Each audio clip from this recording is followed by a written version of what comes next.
छत्रपती शिवाजी महाराज. छत्रपती शिवाजी महाराज म्हटलं की ते 4थ्या वर्गातला पुस्तकातला फोटो येतो. एक साधं उदाहरण म्हणजे सिंह किंवा वाघ. सिंह त्याला मोठी झेप घ्यायची असते तर तो 2-4 पावलं मागे जातो आणि मग झेप घेतो. तसंच उदाहरण आहे शिवाजी महाराज हे सिंहाचंच रूप होतं. कुठलाही देश जर व्यवस्थित असेल तर बाकी जनता व्यवस्थित राहते. बिलकुल. जर देशच असुरक्षित असेल तर मग कसलं स्वराज्य.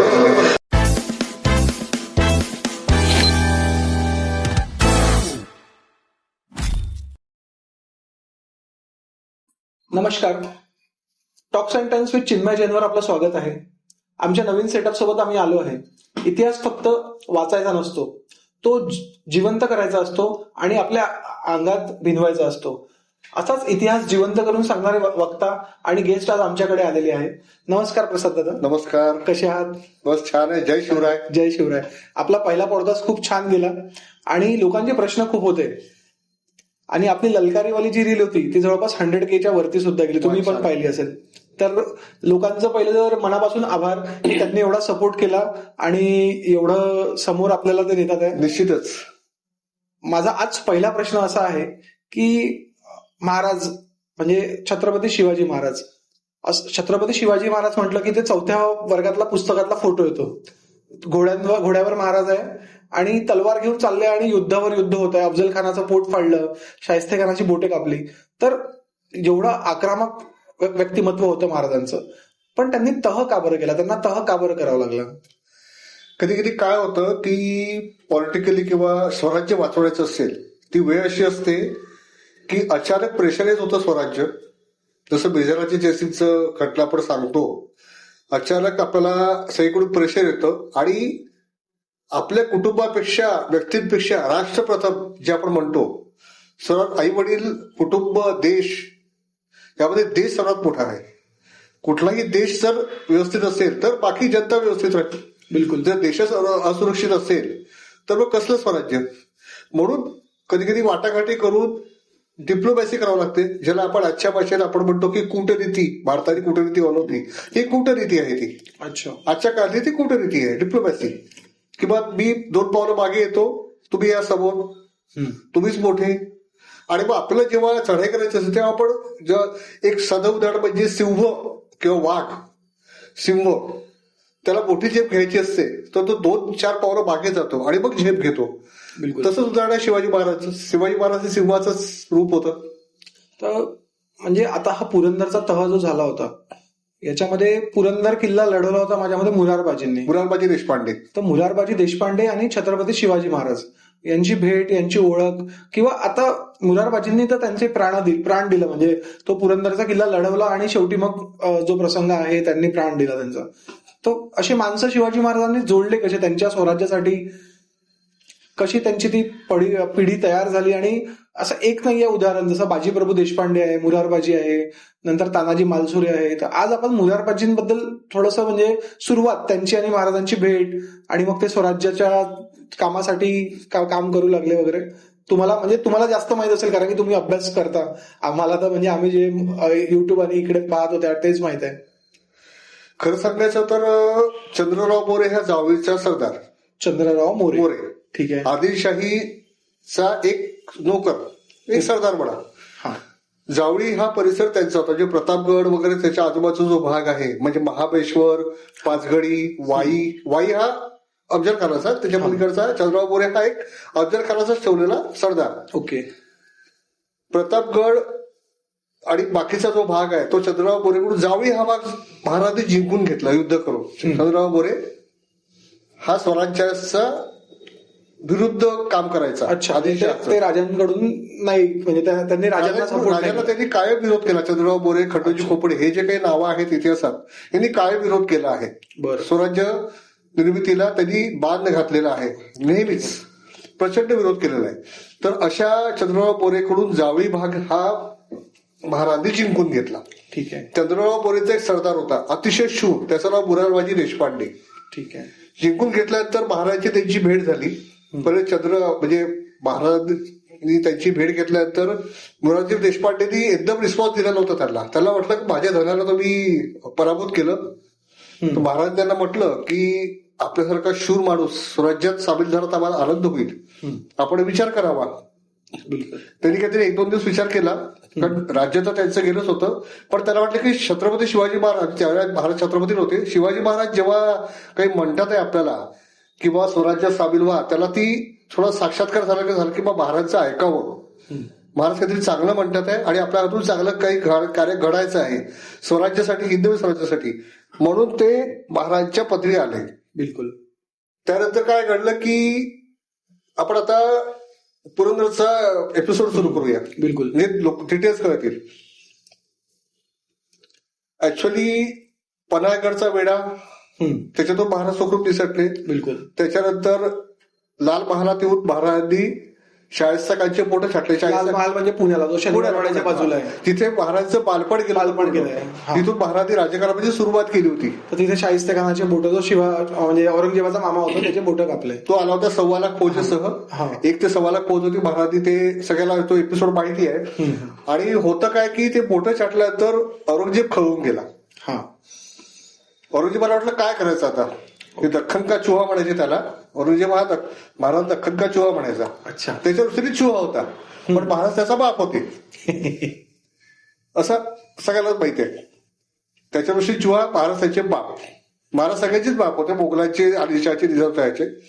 तर त्यांनी त्याचा एक नितांत, म्हणजे त्याला काय म्हणतात, विश्वासातला एक सरदार होता, जो राजपूत होता.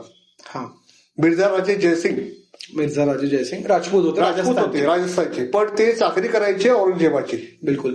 कारण औरंगजेबाला त्यावेळेला काही लोक, राजपूत असो, मराठा असो, काही दिल्ली जगदीश वर्मा म्हणायचे. म्हणजे दिल्लीचा सुलतानच आमचा शिवशंकर प्रभू आहे, देव आहे, त्याची आज्ञा म्हणजे देवासमान आज्ञा, असं ते म्हणायचे. ओके. म्हणजे महाराणा प्रतापानंतर अनेक राजपूत मोगलांना मांडलिक झाले होते, म्हणजे शरण आले होते. रोटी बेटी व्यवहार चालू. रोटी बेटी म्हणजे आपल्या मुली त्यांच्याकडे द्यायच्या, त्यांच्या मुली आपल्याकडे यायच्या, असं सगळं चालू होतं. रोटी बेटी व्यवहार व्हायचे आजच्या भाषेत, व्हायचा. आणि घराण्याशी संबंध जुळायचे. तर अशातला एक नितांत त्यांचा विश्वासातला सरदार होता मिर्झा राजे जयसिंग. तो चतुर होता, शूर होता आणि हिंदू होता.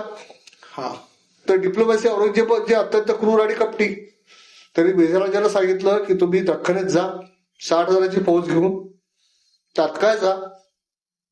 सोबत दिलेर खान पठाणसारखा अत्यंत क्रूर कपटी माणूस होताच औरंगजेबाचा खास. तो औरंगजेबाचा खास होता बरं का, दिलेर खान. म्हणजे औरंगजेबाला मिर्झाराजे जयसिंगवर सुद्धा विश्वास नव्हता की हा माणूस त्याला सामील तर नाही होणार, म्हणून दिलेर खान पठाणला त्यांनी पाठवलं होतं त्याच्यासोबत सरदार म्हणून. मजल दरबदर करत यमुना ओलांडली मिर्झा राजे जयसिंगांनी आणि स्वराज्यात दाखल झाले. स्वराज्यात दाखल झाले तो होता पहिले संभाजीनगरला, त्यावेळेसचा औरंगाबाद, आजचं संभाजीनगर. तिथून त्यांनी एक एक स्वराज्याला त्रास द्यायला सुरुवात केली. दिलेर खान पठाणाने अनेक पठाण, उझबेकिस्तान असे लोक याच्यात सामील होते आणि आपले मराठी लोकही सामील होते स्वराज्यातले, जे फितूर होते महाराजांना, ज्यांना महाराजांचं स्वराज्य नको होतं. त्यांना मोगलांची, आदिलशाहीची, कुतुबशहाची चाकरी करायची होती, त्याच्यात खुश राहायचं होतं. म्हणजे एका शब्दात सांगायचं तर अय्याश लोक, ज्याला फक्त आराम करायचा होता, मिरवायचं होतं, असे आपले मराठी लोक काही जण. अच्छा. ते तिथे त्याला सामील झाले. एक एक किल्ला जिंकता झालं काय की पुरंदर जवळ यांचा छापा पडला. पुरंदरवर त्यावेळेस 2,000 सैनिक होते आणि किल्लेदार होते मुरारबाजी देशपांडे. पुरंदर, मला पहिले आता जसं काय होतं ना की भरपूर साऱ्या लोकांना माहित नसतं, पुरंदर हा किल्ला आहे कुठे एक्झॅक्टली? पुण्यापासून सासवड रोडवर पुरंदर आहे. म्हणजे पुण्यापासून आपण कोल्हापूरकडे जातो? नाही, सोलापूर सासवड रोड. अच्छा. म्हणजे जेजुरीचा खंडोबा वगैरे जो त्या रोड आहे ना, तिकडे त्या रोडवर एक काय 50-60 किलोमीटर असेल पुण्यापासून अंदाजे. म्हणजे सिंहगड आणि मग पुरंदर. सिंहगड इकडे जवळ आहे आणि पुरंदर थोडा दूर आहे. ओके. दूर म्हणजे जास्त दूर नाही, 50-60 किलोमीटर असेल. अच्छा. आणि पुरंदरचं वैशिष्ट्य म्हणजे पुरंदरावर धर्मवीर छत्रपती संभाजीराजांचा जन्म झालेला आहे. अच्छा. तो पुरंदर. ठीक आहे. तर पुरंदरवर याचा छापा पडला, घनघोर लढाई सुरू झाली, पण मोगलांचं सैन्य प्रचंड होतं दिलेर खान पठाण स्वतः समोर होता आणि मुरारबाजी देशपांडे एकेका गनिमाला कापत कापत दोन्ही हातात तलवार घेऊन कधी घोड्यावर कधी पायी असे युद्ध करत होते. असं करता करता करता करता फक्त 60 लोक उरले. कोणाजवळ? मुरारबाजी देशपांडेजवळ फक्त 60 ओनली. आणि याच्याजवळ 1000 होतं. आणि मुरारबाजी देशपांडे 2 तलवार हातात घेऊन घोड्यावरून गनिमाला कापत सुटले होते. अच्छा. आणि दिलेर खान पठाण बसला होता हत्तीवर. ते युद्ध दृश्य पाहिलं की मुरारबाजी देशपांडे सारखा एवढा शूर माणूस हा शिवाजी महाराजचा सरदार आहे. तरी तिथून त्याला म्हटलं, अरे ए बहादूर, क्या शिवाजी की तरफ से लड़ते बैठा है तू?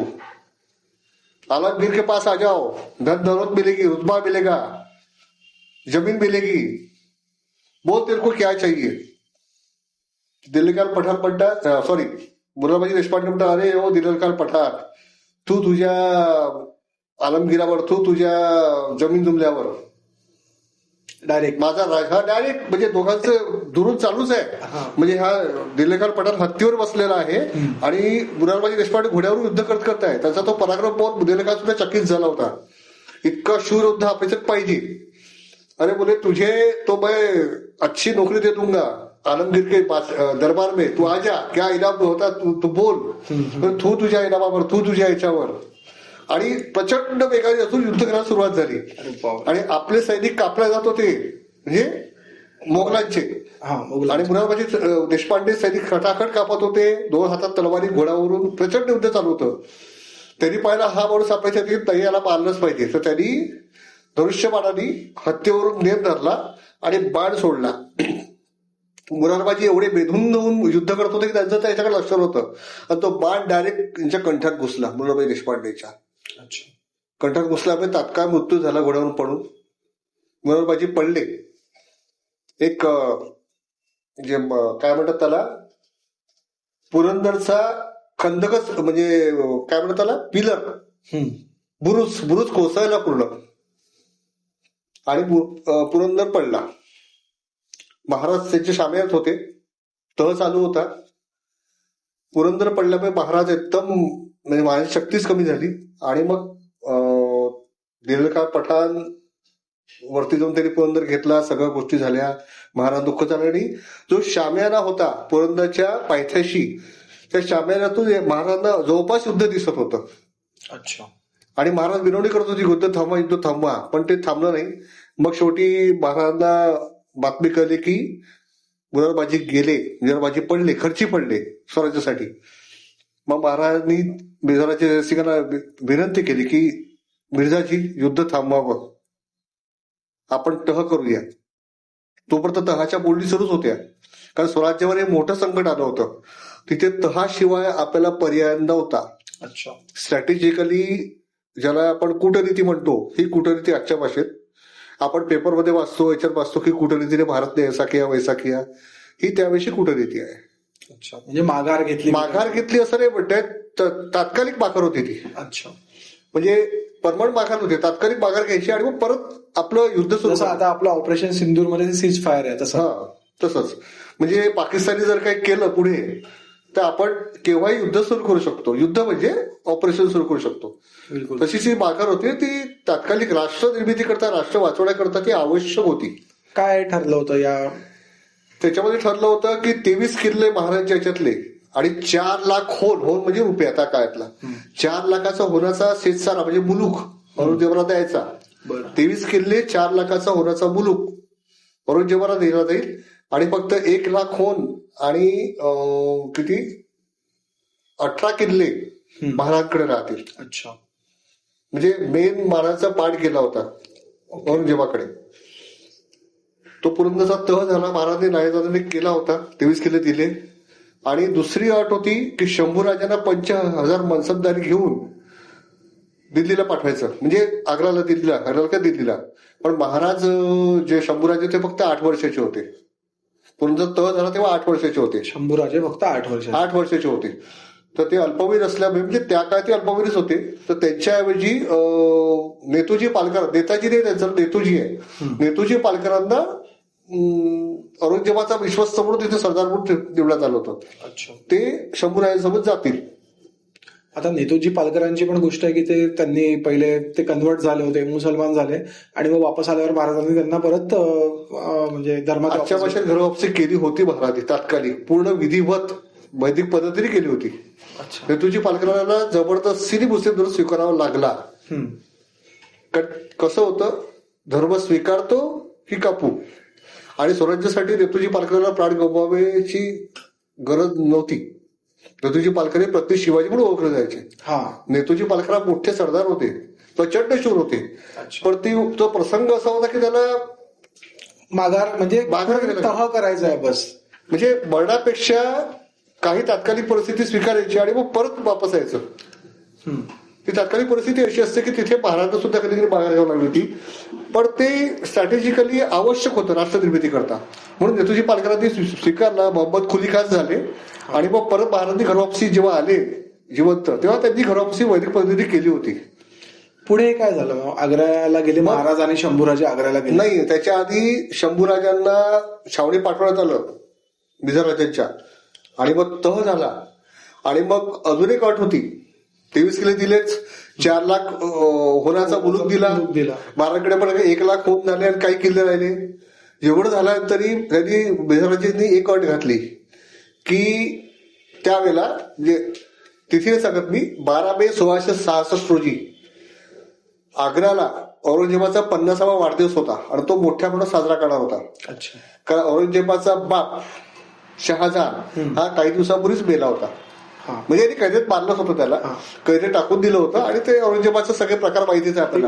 आपले त्याचे 2 भाऊ, त्यांना कत्ल केली, बापाला कैदेत टाकलं, बिलकुल हे सगळ्या गोष्टी माहितीच आहे. त्याच्यामुळे औरंगजेबाचं कॅरेक्टर आपल्याला समजतेस की कसा होता तो. त्याचा 50वा वाढदिवस होता. त्या निमित्त महाराजांनी, शंभूराजांनी काही निवडक सरदारांसोबत आग्र्याला जाऊन त्याची भेट घ्यायची, बरं असं ठरलं. आता स्वराज्यात हालचाली सुरू झाल्या की औरंगजेबाची कशाला जाता आग्र्याला, तो किती क्रूर आहे, कपटी आहे, सगळ्यांना माहिती आहे. तो काय करेल काय नाही भरोसा नाही त्याचा. स्वतःच्या सख्या भावाला, बापाला मारू शकतो तो, बाकीच्याला काही करू शकतो. बिलकुल.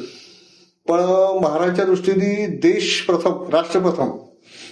आणि ते तिथे महाराजांना वाटलं होतं किंवा एवढं सगळं त्यांनी ऍक्सेप्ट केलंय. मिराजी जयसिंग सारखा राजपूत माणसाने आपला शब्द दिलाय की तुम्हाला कोणताही धोका होणार नाही वगैरे वगैरे सगळं त्यांनी सांगितलं होतं. ज्याला हरकत काय आहे, काही त्याच्यातून चांगलं घडू शकतं, पॉलिटिकली राजकीय दृष्ट्या चांगलं घडू शकतं, असा विचार महाराज केला. काही साध्य करता येईल आपल्याला, आदिलशाह विरुद्ध, कुतुबशाह विरुद्ध, निजामशाही विरुद्ध लढताना आपल्याला काही सैन्य मिळू शकतं, काही अजून साध्य होऊ शकतं, असा विचार करून महाराज निघाले. ते वाया ग्वालियर, मथुरा असा वगैरे प्रसार आहे, तो भरपूर मोठा प्रवास होता. आणि जवळपास मे महिन्याची स्पाट होती ती, एप्रिल टू मे. महाराज आग्र्याच्या जवळ येईपर्यंत मिर्झाचं पत्र आलं होतं.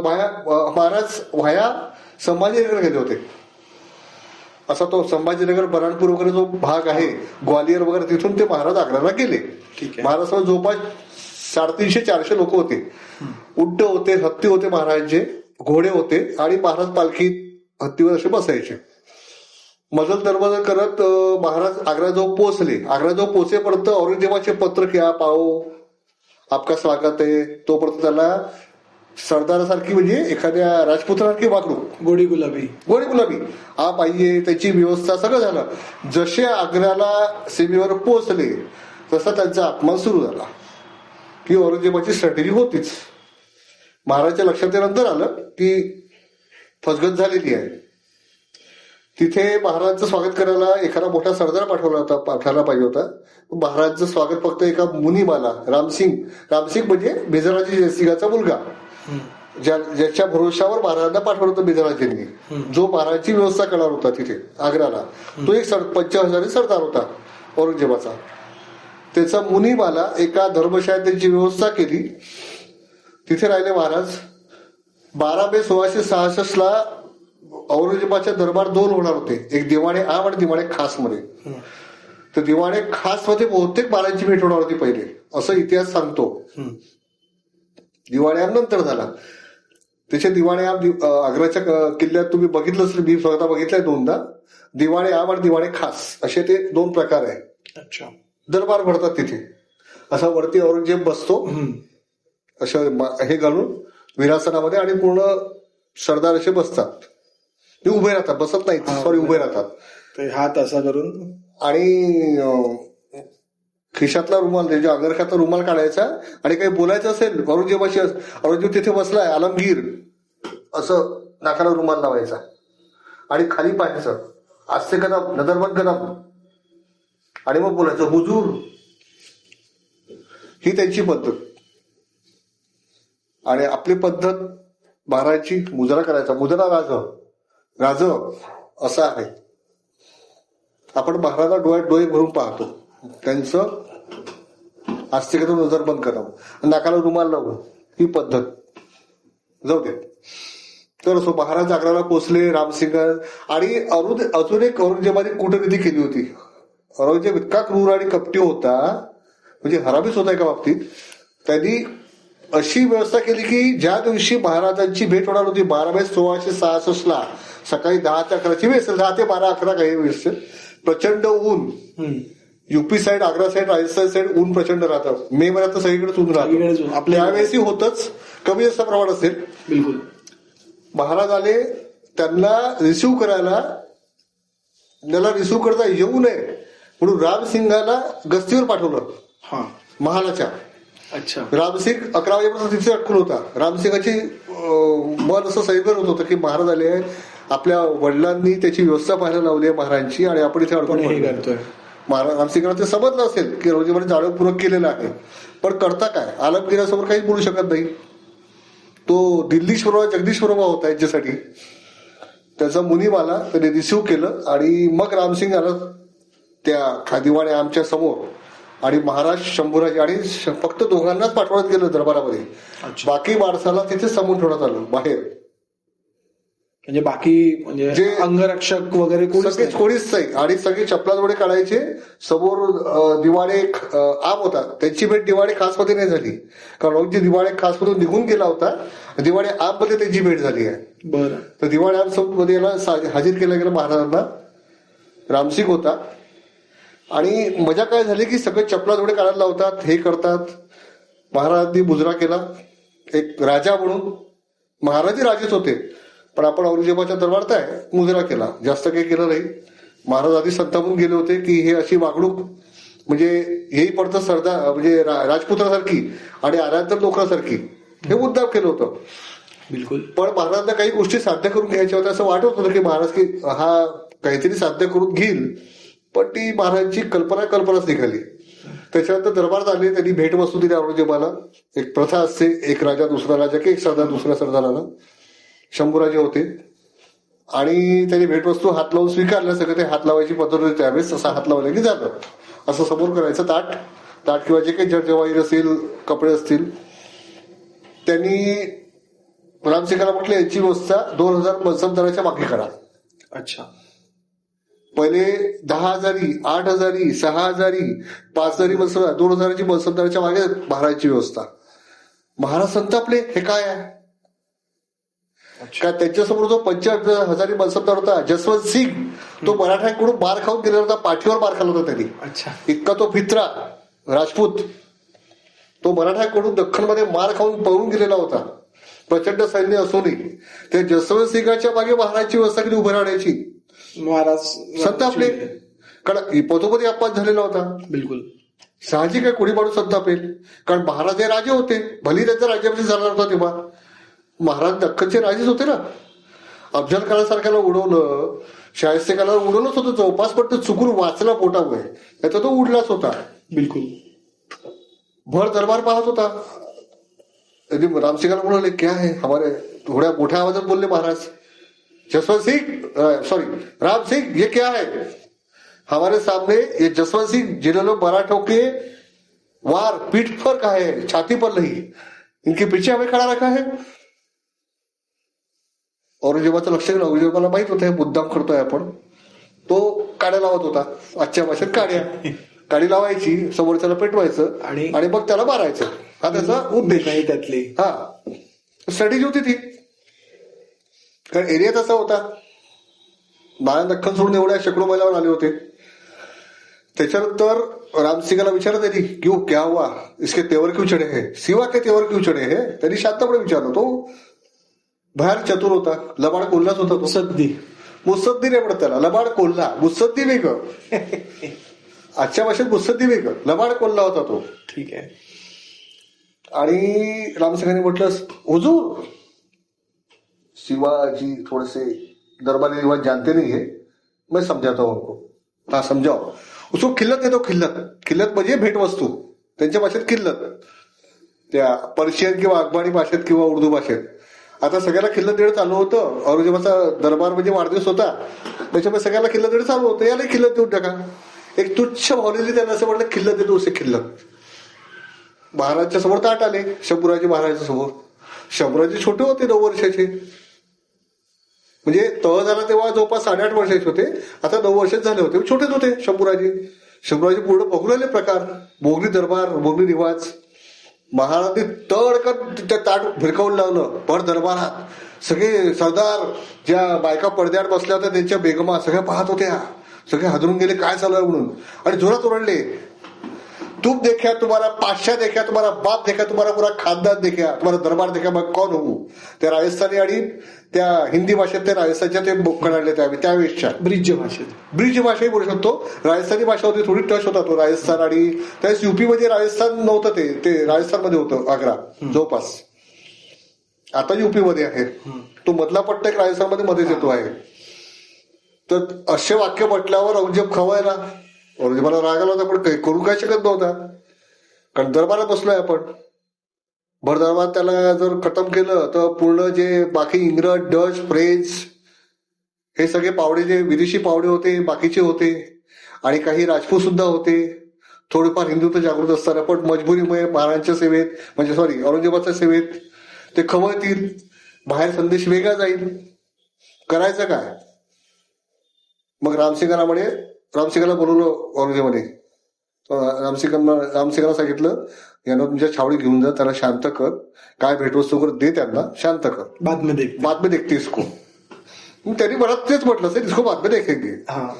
कारण त्याला कळलं होतं की त्याच्या दृष्टीने जो उद्दीन होता दख्खन कछवा, तो बियात आलेला आहे, म्हणजे सापळ्यात सापडला आहे. सापळा आपल्याला बंद करून त्याला काय करायचं ते आपण करूच. आता इथून याला जिवंत पाठवायचं नाही, यांना कैद करायचं ते त्याच्या. औरंगजेब तेवढा कुरच होता ना, तो काय महाराजांना मैत्रीचा संदेश देऊन त्यांना, म्हणजे हे बायको करता घेऊन जा, हे मुलांकरता घेऊन जा खाऊ, आणि मग तुम्ही जा, मी तुमची व्यवस्था करतो, असा इतकं तर साधारण होतं. काय झालं, महाराजांना कैद केलं. मला कैद नाही केलं डायरेक्ट महाराजांना. मग त्या छावणी, म्हणजे रामसिंगाच्या तिथे त्या छावण्या होत्या खास स्पेशल महाराजांकरता त्यांनी बनवल्या होत्या.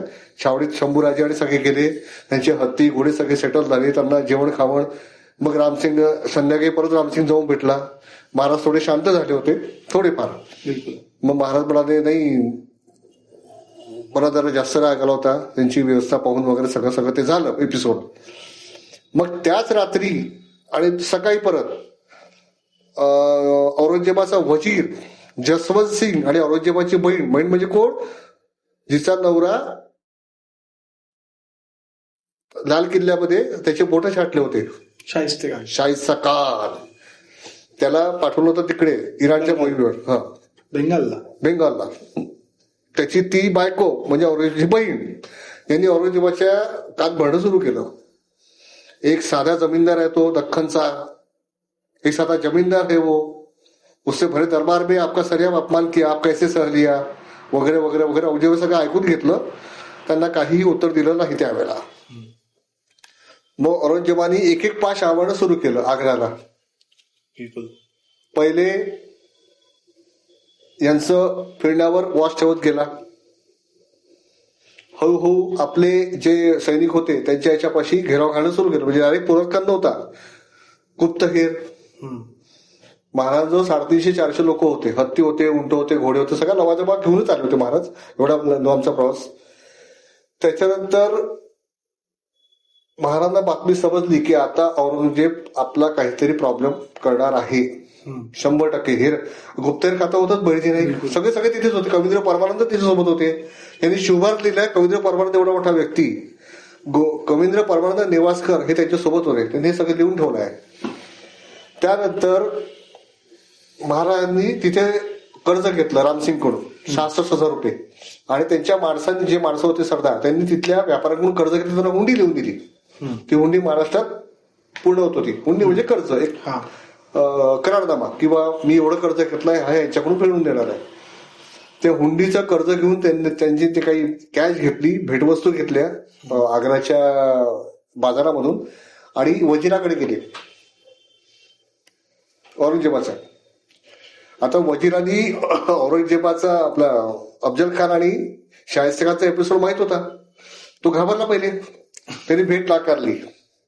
ते शिवाजी महाराजांनी रिक्वेस्ट केली त्यांच्या वकिलांनी, भेटला पण दुरून बोला आणि लवकर बोला, मला प्रॉब्लेम आहे. औरंगजेबाच्या पास नाही आले का, आणि लवकर जा, म्हणजे कोणी पाहिलं तर मला प्रॉब्लेम येईल, मला म्हणजे डोक्यावर नको. हो, त्याला भेटवस्तू दिल्या, काही सरदारांना भेटवस्तू दिल्या.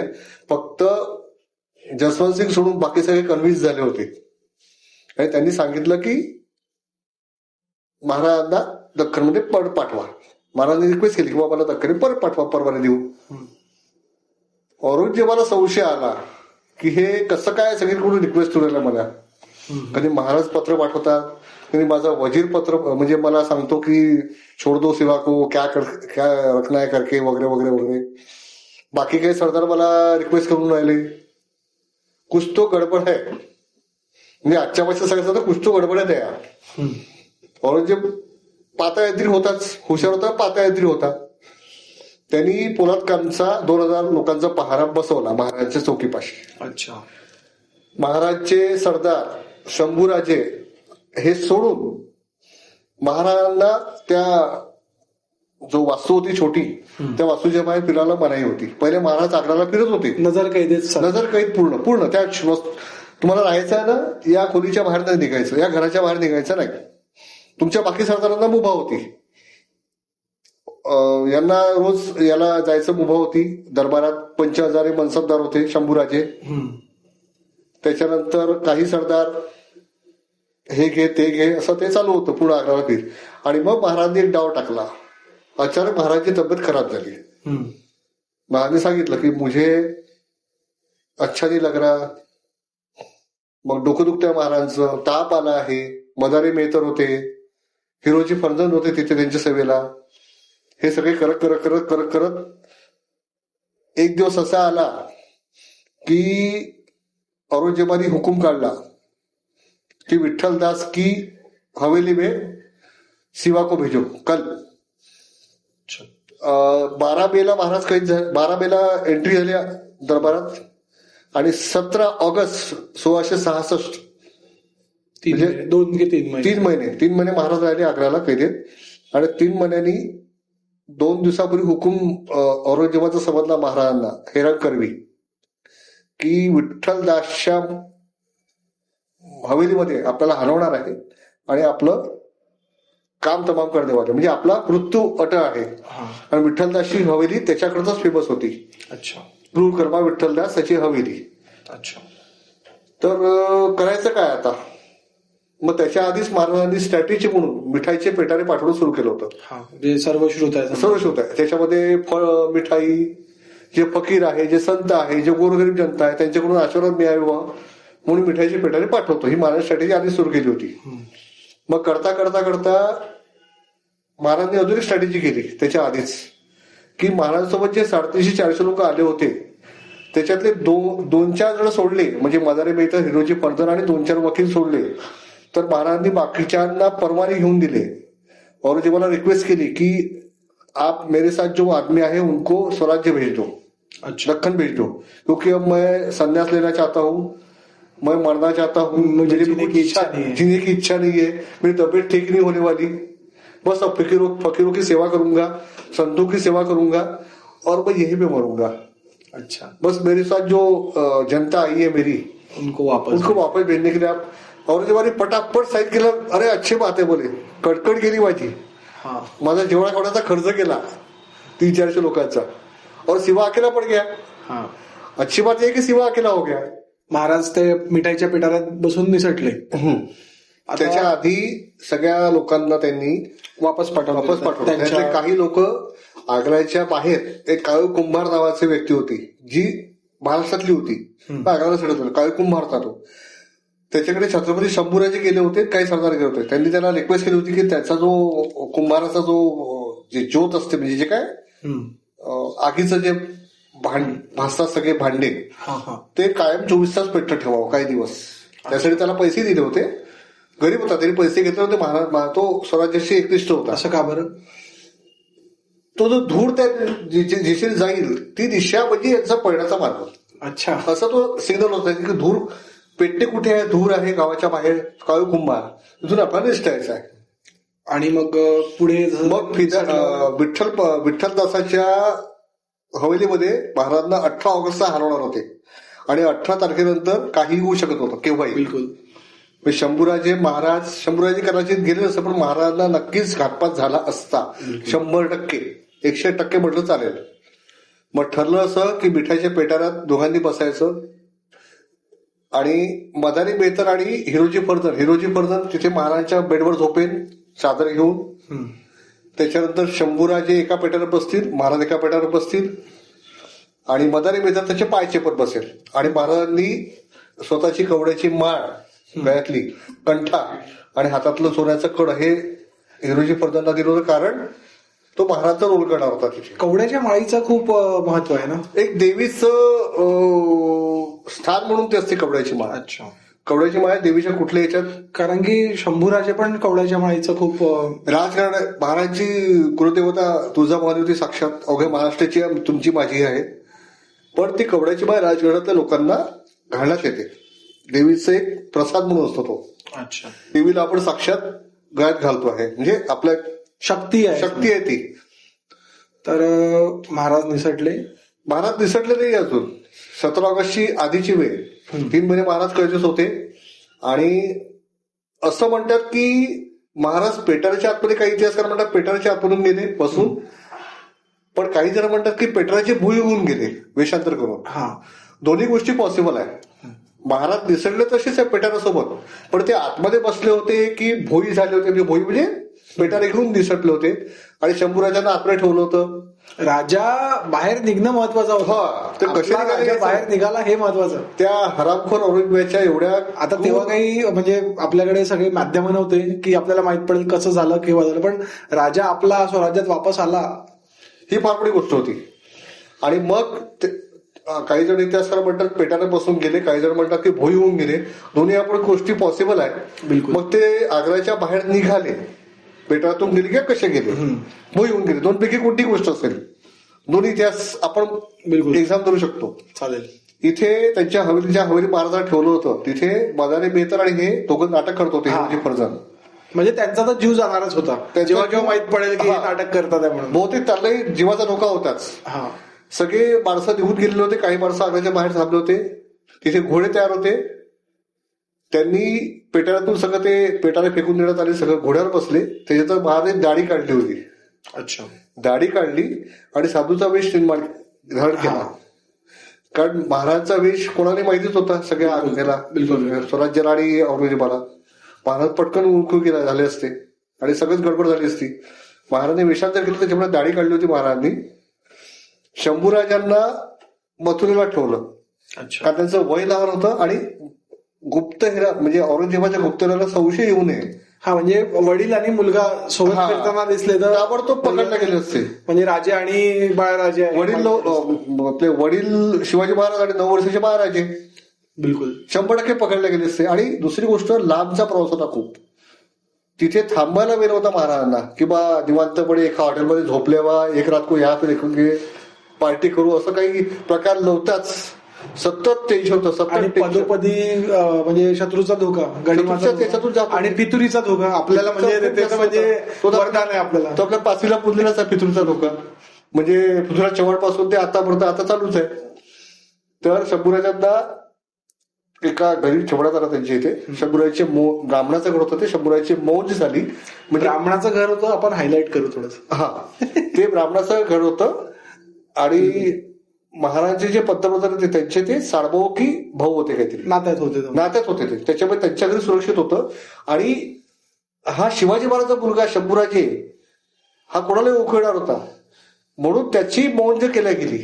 म्हणजे शंभू महाराज. शंभू महाराजांचा जीव वाचवण्यासाठी त्याची मौज केल्या गेली. अच्छा, यांचाच मुलगा आहे, यांचाच कुठे नातलग आहे, हा आला यांच्या घरी. अरे बापरे. कारण त्यावेळेला पंत किंवा जे ब्राह्मण समाज होता तो शेंडी ठेवायचाच परमनंट. तेव्हा शंभूराजांची तेव्हा मौज झाली होती. अरे बापरे. कारण ते नाटक करणं आवश्यक होतं, जीव वाचवायचा होता. भयंकर इतिहास आहे. म्हणजे आज जसं वातावरण आहे ते पाहता आणि तेव्हाचं वातावरण की म्हणजे लोक जातीपाती विसरून आपलं कर्तव्य करत होते तेव्हा. आज तर असं आहे की म्हणजे आज ते जातीपाती सगळं विखुरला गेलाय. शिवाजी महाराजांचा इतिहास सुद्धा जातीपाती विखरून टाकलाय. असो, पुढे काय झालं मग शंभूराज तिथे ठेवलं. महाराज, काही इतिहासकार म्हणतात की महाराज राजगडावर 25 दिवसांनी पोहोचले सुरक्षित. 25 दिवस महाराजांना लागले, ही गोष्ट कन्फर्म आहे. पण ते काही म्हणतात की सिरोंचा मार्ग आणि तिकडे तो गडचिरोली सिरोंच्या मार्गातून तिकडे राजगडला. आम्ही असं ऐकलं छत्तीसगड वगैरे जाऊन. काही जण छत्तीसगडला एका हिंदू राजाला मदत केल्याचंही वर्णन आहे. म्हणजे ऐकलं आहे, पण आपल्याला कन्फर्म तो मार्ग एक्झॅक्ट सांगता कोणालाच येत नाहीये सध्या तरी. म्हणजे ते असं तिथून मथुरेवरून निघून बिहार, झारखंड, छत्तीसगड वाया मग खाली हैदराबादच्या साईडनी, मग असं खाली बेळगावच्या साईडने वगैरे हैदराबाद तसंही होऊ शकतं. आता माहित नाही आपल्याला 25 दिवसात काय घडलं, कुठून आले महाराज आणि कुठे कुठे कशाने प्रवास केला, सतत घोडदौड किंवा बोटीने प्रवास केला. देवी शक्ती होती, साक्षात तुळजाभवानीच पाठीशी होती. काय बोलता. आणि छत्रपती शिवाजी महाराज हे देव नव्हते, पण देवाचाच अवतार होते. रुद्राचा अवतार म्हणतो त्यांना आपण. कारण इतका अचाट प्रसंग सामान्य माणूस होऊ शकत नाही. म्हणजे औरंगजेबाच्या आलमगीराच्या कब्जातून सुटून येणं, ज्यांनी दोन, म्हणजे जर का महाराजांना चान्स भेटला असता तर औरंगजेबाचाही अफजल खान झाला असता 100%. त्याला तो चान्स आला नाही म्हणून तिथं गोड बातमी आली असती स्वराज्याकरता. पुढं म्हणजे भारतवर्षच महाराज झाले असते. तर महाराज राजगडावर पोहोचले, दिल्लीवर भगवा फडकला असता तसं झालं असतं. तर बरं, राजगड कुठे आहे? राजगड पुण्याजवळ 30-35 किलोमीटर पुण्याजवळ. तसं आता पुरंदरही पुण्याजवळ आहे, राजगड पण ते आता असं तोरणा राजगड हे जवळजवळ आहे. एका बाजूला तोरणा, पहिला तोरणगड, पहिले स्वराज्याची पहिला सुरुवात तोरणगड जिंकून. तोरणगड राजगड जवळ आहे. राजगड चढायला कठीण आहे अजूनही. पुण्यापासून कोणत्या साईडला समजा तर सोलापूर साईडला गेलो तर पुरंदर आहे. त्याच्या अपोजिट साईडला आहे. त्याच्या अपोजिट साईडला राजगड. राजगड ही स्वराज्याची पहिली राजधानी, सगळ्यांना माहिती आहे. रायगडच्या पहिले राजगड. रायगड ही राज्याभिषेकाच्या वेळेची राजधानी होती. मग राजगडला 25 दिवसांनी महाराज पोहोचले. जिजाऊसाहेबांच्या पायावर जिजाऊसाहेबांनी ओळखलं की हा आपलाच मुलगा आहे. साधूच्या वेशात होते. ती सगळी कथा आपल्याला माहिती आहे, ते काही सांगण्याची गरज नाही. पिक्चर मध्ये पाहिली आहे, सिरियल मध्ये पाहिली, सगळ्यामध्ये पाहिली आहे. सगळ्या आनंद झाला. मग महाराजांनी अजून एक स्ट्रॅटेजी केली, ती की भयंकर स्ट्रॅटेजी होती की महाराजांनी चक्क सगळ्याला सांगितलं जिजाऊसाहेब सोडून की शंभूराजे गेले. अरे प्रवासात, म्हणजे शंभूराजांचा गेले. आणि ह्याच्यावर महाराज थांबलेलाही. महाराजांची 13-14 सुद्धा आटपली, सगळे दिवस आटपले, उत्तर आटपली. इतकी भयंकर म्हणजे काय व्यक्ती असेल ती, काय माणूस असेल, काय बाप असेल, का राजा असेल, नाही माहिती आपल्याला. तिची तुलनाच करता येत नाही कोणाशी. इतके म्हणजे काय बोलावं आता. शंभूराजाला तिथे ठेवलं इतपत ठीक होतं, ठीक आहे. पण आल्यानंतर सगळ्यांना सांगितलं की शंभूराजे गेले आणि औरंगजेबाला पत्र दिलं की तुम्हाला सांगता मी निघून आलो, सॉरी अपॉलॉजी लेटर. पण हा माफी मागायला होता. आजकाल ते सावरकरांच्या विरुद्ध पापेला आम्ही चालू आहे ना विनाकारण. आता मला इथे एक गोष्ट म्हणावीशी वाटते. आज आपण 28 मेलाच बसलो. सावरकरांचा 143वी जयंती आहे स्वातंत्र्य सावरकरांची. त्यांना जे लोक म्हणतात ना की म्हणजे सावरकरांनी माफी वीर वगैरे, त्यांनी 15 मिनिटं किंवा मी तर म्हणतो 1 दिवस फक्त त्या अंदमानच्या जेलमध्ये राहून दाखव. राहून काय त्यांनी ते पाहून खडा बेडी, आडवी बेडी, उभा बेडी पाहिलं आणि त्यांची जी कोठडी पाहिली, त्यांना चक्कर तिथे. माझं काहीच म्हणणं नाही, गांधी महान होते, नेहरू महान होते, पण तुम्ही म्हणजे सावरकरांनी काय सहन केलं, पण काय यातना सोसलं हे कोणी म्हणजे लक्षातच घेत नाही कधी. गांधी नेहरूंना काळ्यापाणी शिक्षा झाली होती का? 50 वर्ष 2 जन्मठेप. आता ते कसं, तो खूप वादाचा मुद्दा आहे. कधीतरी आपण कधीतरी वेगळा विषय घेऊ, येऊ कधीतरी त्याच्यावर पॉडकास्ट. त्याच्यावर आज आपण महाराजांवर बोलतोय. तर महाराज कसे असतील, सख्या आपल्या मुलगा जिवंत असताना त्याची उत्तर क्रिया आटपली. कारण औरंगजेबाला कळू नये महाराज त्याच्या तावडीत सापडू नये, म्हणजे शंभूराजे, की प्रवासात महाराज शंभूराजांचा मृत्यू झाला. जिजाऊ साहेबांना त्यांनी खाजगी सांगितलं होतं की शंभूराजे जिवंत आहे, काही दिवसांनी येतील. पण आपल्या सगळ्या राण्यांना, सरदारांना, सगळ्या भाव बहीण जे काही त्यांचे आपलेष्ट सरदार होते सगळ्यांना बातमी पसरवून दिली. म्हणजे फंदी फितुरी झाली नाही पाहिजे म्हणून असं. हा, शंभूराजे कुठे कळलं असतं तर झालं. हा, शंभूराजे प्राणावर आले. शंभूराजे सुखरूप वापस आले नंतर पुढे. काही दिवसांनी त्यांचे जे पंतप्रधानांचे नातलग होते त्यांनी ते सुखरूप शंभूराजांना राजगडावर आणून दिलं. त्यांचा ऐतिहासिक सन्मान झाला. अरे वा. आणि मग औरंगजेबाचे डोळे उघडले. गेम हो गया. मेरा गेम हो गया. मैं गेम गया सबका, हा, मेरा ही गेम हो गया. वो भी सेवा दे. औरंगजेबाला झोप नसेल लागली त्याच्यानंतर. झोप म्हणजे जेव्हा पुरस्काराच्या तावडीतून जेव्हा शिवाजी महाराज शंभूराजे दिसून गेले होते, हाहाकार झाला होता. औरंगजेबाने काय काय फरमान सोडले होते. जिंदा मुर्दा सेवा चाहिए, कुठपर्यंत त्याचे सैनिक आणि त्याचं राज्य होतं. बापरे. आणि कोणाकोणाला त्यांनी काय काय फितूर होतं केलं. इसको पकड केला, हे पकड केला, वो पकड केला, इतना इनाम देंगे, धमक्या दिल्या होत्या. म्हणजे जसं आता सध्या अमेरिकेला इराण. बस अमेरिका सुपर पॉवर तर इराणचं खूप चालू आहे, तसं चालू होतं ते. तर मग राजगडावरून महाराजांनी अपोलॉजी लेटर पाठवलं. आजच्या भाषेत अपोलॉजी लेटर, की आदरणीय औरंगजेब साहेब असं नव्हतं, पण एक गमतीने वाटतंय. आता औरंगजेबाला मी शिवाय देऊ शकतो तेव्हाच्या भाषेत, तेव्हाच्या भाषेत, की आपण न सांगता मला तात्काळ निघून यावं लागलं आणि वाटेत माझा मुलगा असं असं झालं, तर आपण माफी असावी. आणि सध्या माझा युद्धाचा विचार नाहीये. Time please. तर आपण शीत म्हणजे काही युद्धबंदी करू थोडे दिवस. तुम्ही माझ्यावर आरोप करायचे आणि मी तुमच्यावर आरोप करणार नाही. तुमचे किल्ले मी घेणार नाही, पण माझे राहिलेले किल्ले मी घेईलच. हा, 23 किल्ले तुम्हाला दिले होते ते मी नक्कीच घेईल. म्हणजे हे मनात पडलं महाराज, हे लिहून नाही पाठवलंय. आणि दुसरी अतिशय बेकार गोष्ट, जेव्हा महाराज आग्र्याहून दिसून राजगडावर आले हे कळलं, जेव्हा लेटर आलं महाराजांचं, त्या आधी उत्तरेला कळलं की राजगडावर महाराज पोहोचले औरंगजेबाच्या. तर मिर्झाबाजी जयसिंग स्वराज्यातच होते. अच्छा. आणि त्यांना औरंगजेबाने 20 देऊन मारलं छावणीत. आणि ते दिलेर खान पठाणकडून 20 दिला गेला. अरे बापरे. एक हिंदू व्यक्तीला राजपूत, त्यांचा दिल्ली शोरवा जगदीश शोरवा बनणारा, म्हणजे दिल्लीच्या सुलतान माझे भगवान आहेत, विष्णू आहेत. जगदीश्वर म्हणजे शंकर किंवा भगवान विष्णू. त्या काळात प्रथा होती दिल्ली श्वरोवा जगदीश्वरोवा, म्हणजे हेच आपले भगवान आहेत. त्यांनी म्हटलं तोच आपला हुकूम. हे म्हणणाऱ्या मिर्झाराजे जयसिंगांना औरंगजेबाच्या हरामखोर दिलेरखान पठाणनी 20 देऊन मारला आहे. त्या छावणीत, ज्या छावणीत तह झाला होता. अच्छा. त्याच्यात त्याची लगेचची घटना आहे. आणि त्यावेळेला महाराजांनी जे वाक्य म्हटलं होते मिर्झाराजे जयसिंगांना, की तुम्ही महाराज प्रतापाचे वंशज, तुम्ही आमचे हे व्हा, म्हणजे राजे व्हा, आम्ही तुमच्या सेवेत येऊ, तुम्ही आमचे राम आहात, मी तुमचा हनुमान आहे, तुम्ही उठाव करा औरंगजेबाविरुद्ध, मी तुमच्या सामील होतो, मी तुमचा सरदार होतो, तुम्ही आमचे राजे आहात. पण त्यावेळेला त्यांनी ऐकलं नव्हतं. त्यावेळेला त्यांच्या डोक्यात औरंगजेबाचं भूत बसलं होतं. माझा बादशहा म्हणजे माझा देव, त्याचं सगळं खरं. आमच्या भाषेत काय म्हणतो आपण, बॉस इज ऑलवेज राईट, तसं होतं ते. आणि त्या व्यक्तीला 20 देऊन औरंगजेबानेच मारलं. ठीक आहे. आता तह आहे, शांती आहे सध्या स्वराज्यामध्ये. 3 ते 4 वर्ष महाराजांनी तह केला. तह म्हणजे युद्ध नाही. तुमचे किल्ले मी घेतले, पण महाराज त्याच्यानंतर पटापट किल्ले जिंकले. जे किल्ले गेले होते 23 हे झाले. म्हणजे तेव्हा शांतता होती स्वराज्यामध्ये, जनता आपलं आपलं काम करत होती. शेतीवाडीचं उत्पन्न वाढलं होतं, सैन्य वाढलं होतं, महाराजांच्या युद्ध कलेमध्ये अजून वाढ झाली होती. महाराज शक्ती वाढवत होते, स्वराज्य वाढवत होते, प्रचंड स्वराज्य वाढलं होतं.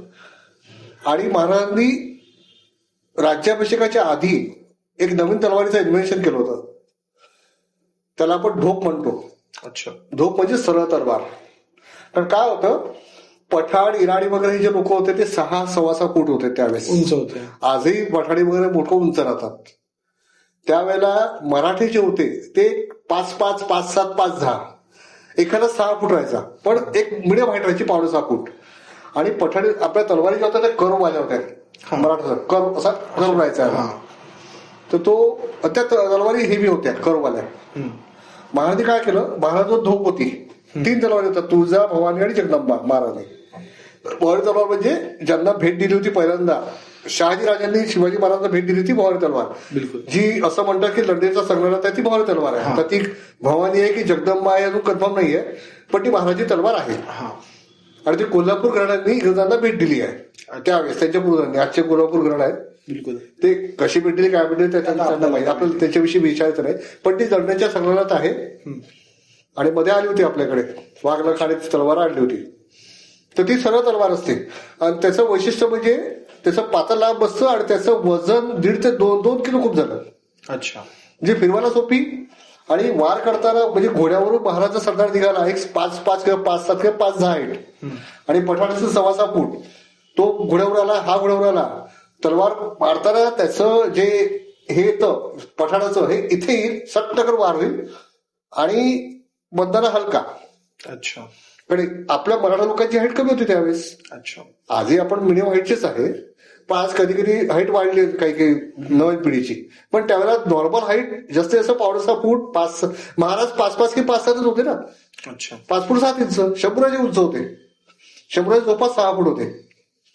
तर आता स्वराज्य वाढलं आहे, स्वराज्य वाढलेलं आहे, नवीन इन्व्हेन्शन झाले, तहा आहे, नवीन गोष्टी आल्या, किल्ले मजबूत झालेले सगळं आलाय, आपला कोश वाढला आहे. मेन म्हणजे कोश वाढला आहे, शेतसारा येऊन आला, 4 लाख होण्याचा मुलूक परत आला, सगळं वाढलं. आता समर्थ महाराज येऊन भेटतात, समर्थ रामदास स्वामी. अच्छा. समर्थांची भेट वगैरे सगळी झालेली आहे. त्याच्याही खूप वादविवाद आहे. त्याच्यात माझे तेव्हा आपले पडवले काय दर 2-3 महिन्यांनी त्याचा वाद येत राहतो. तत्कालीन 2 संत होते शिवाजी महाराजांचेच काळात, तुकाराम महाराज, जगद्गुरू तुकारामाचार्य, ज्यांची भेट झालेलीच आहे महाराजची. त्यांनी महाराजांना प्रचंड सपोर्ट केला. आणि दुसरे समर्थ रामदास स्वामी. अच्छा.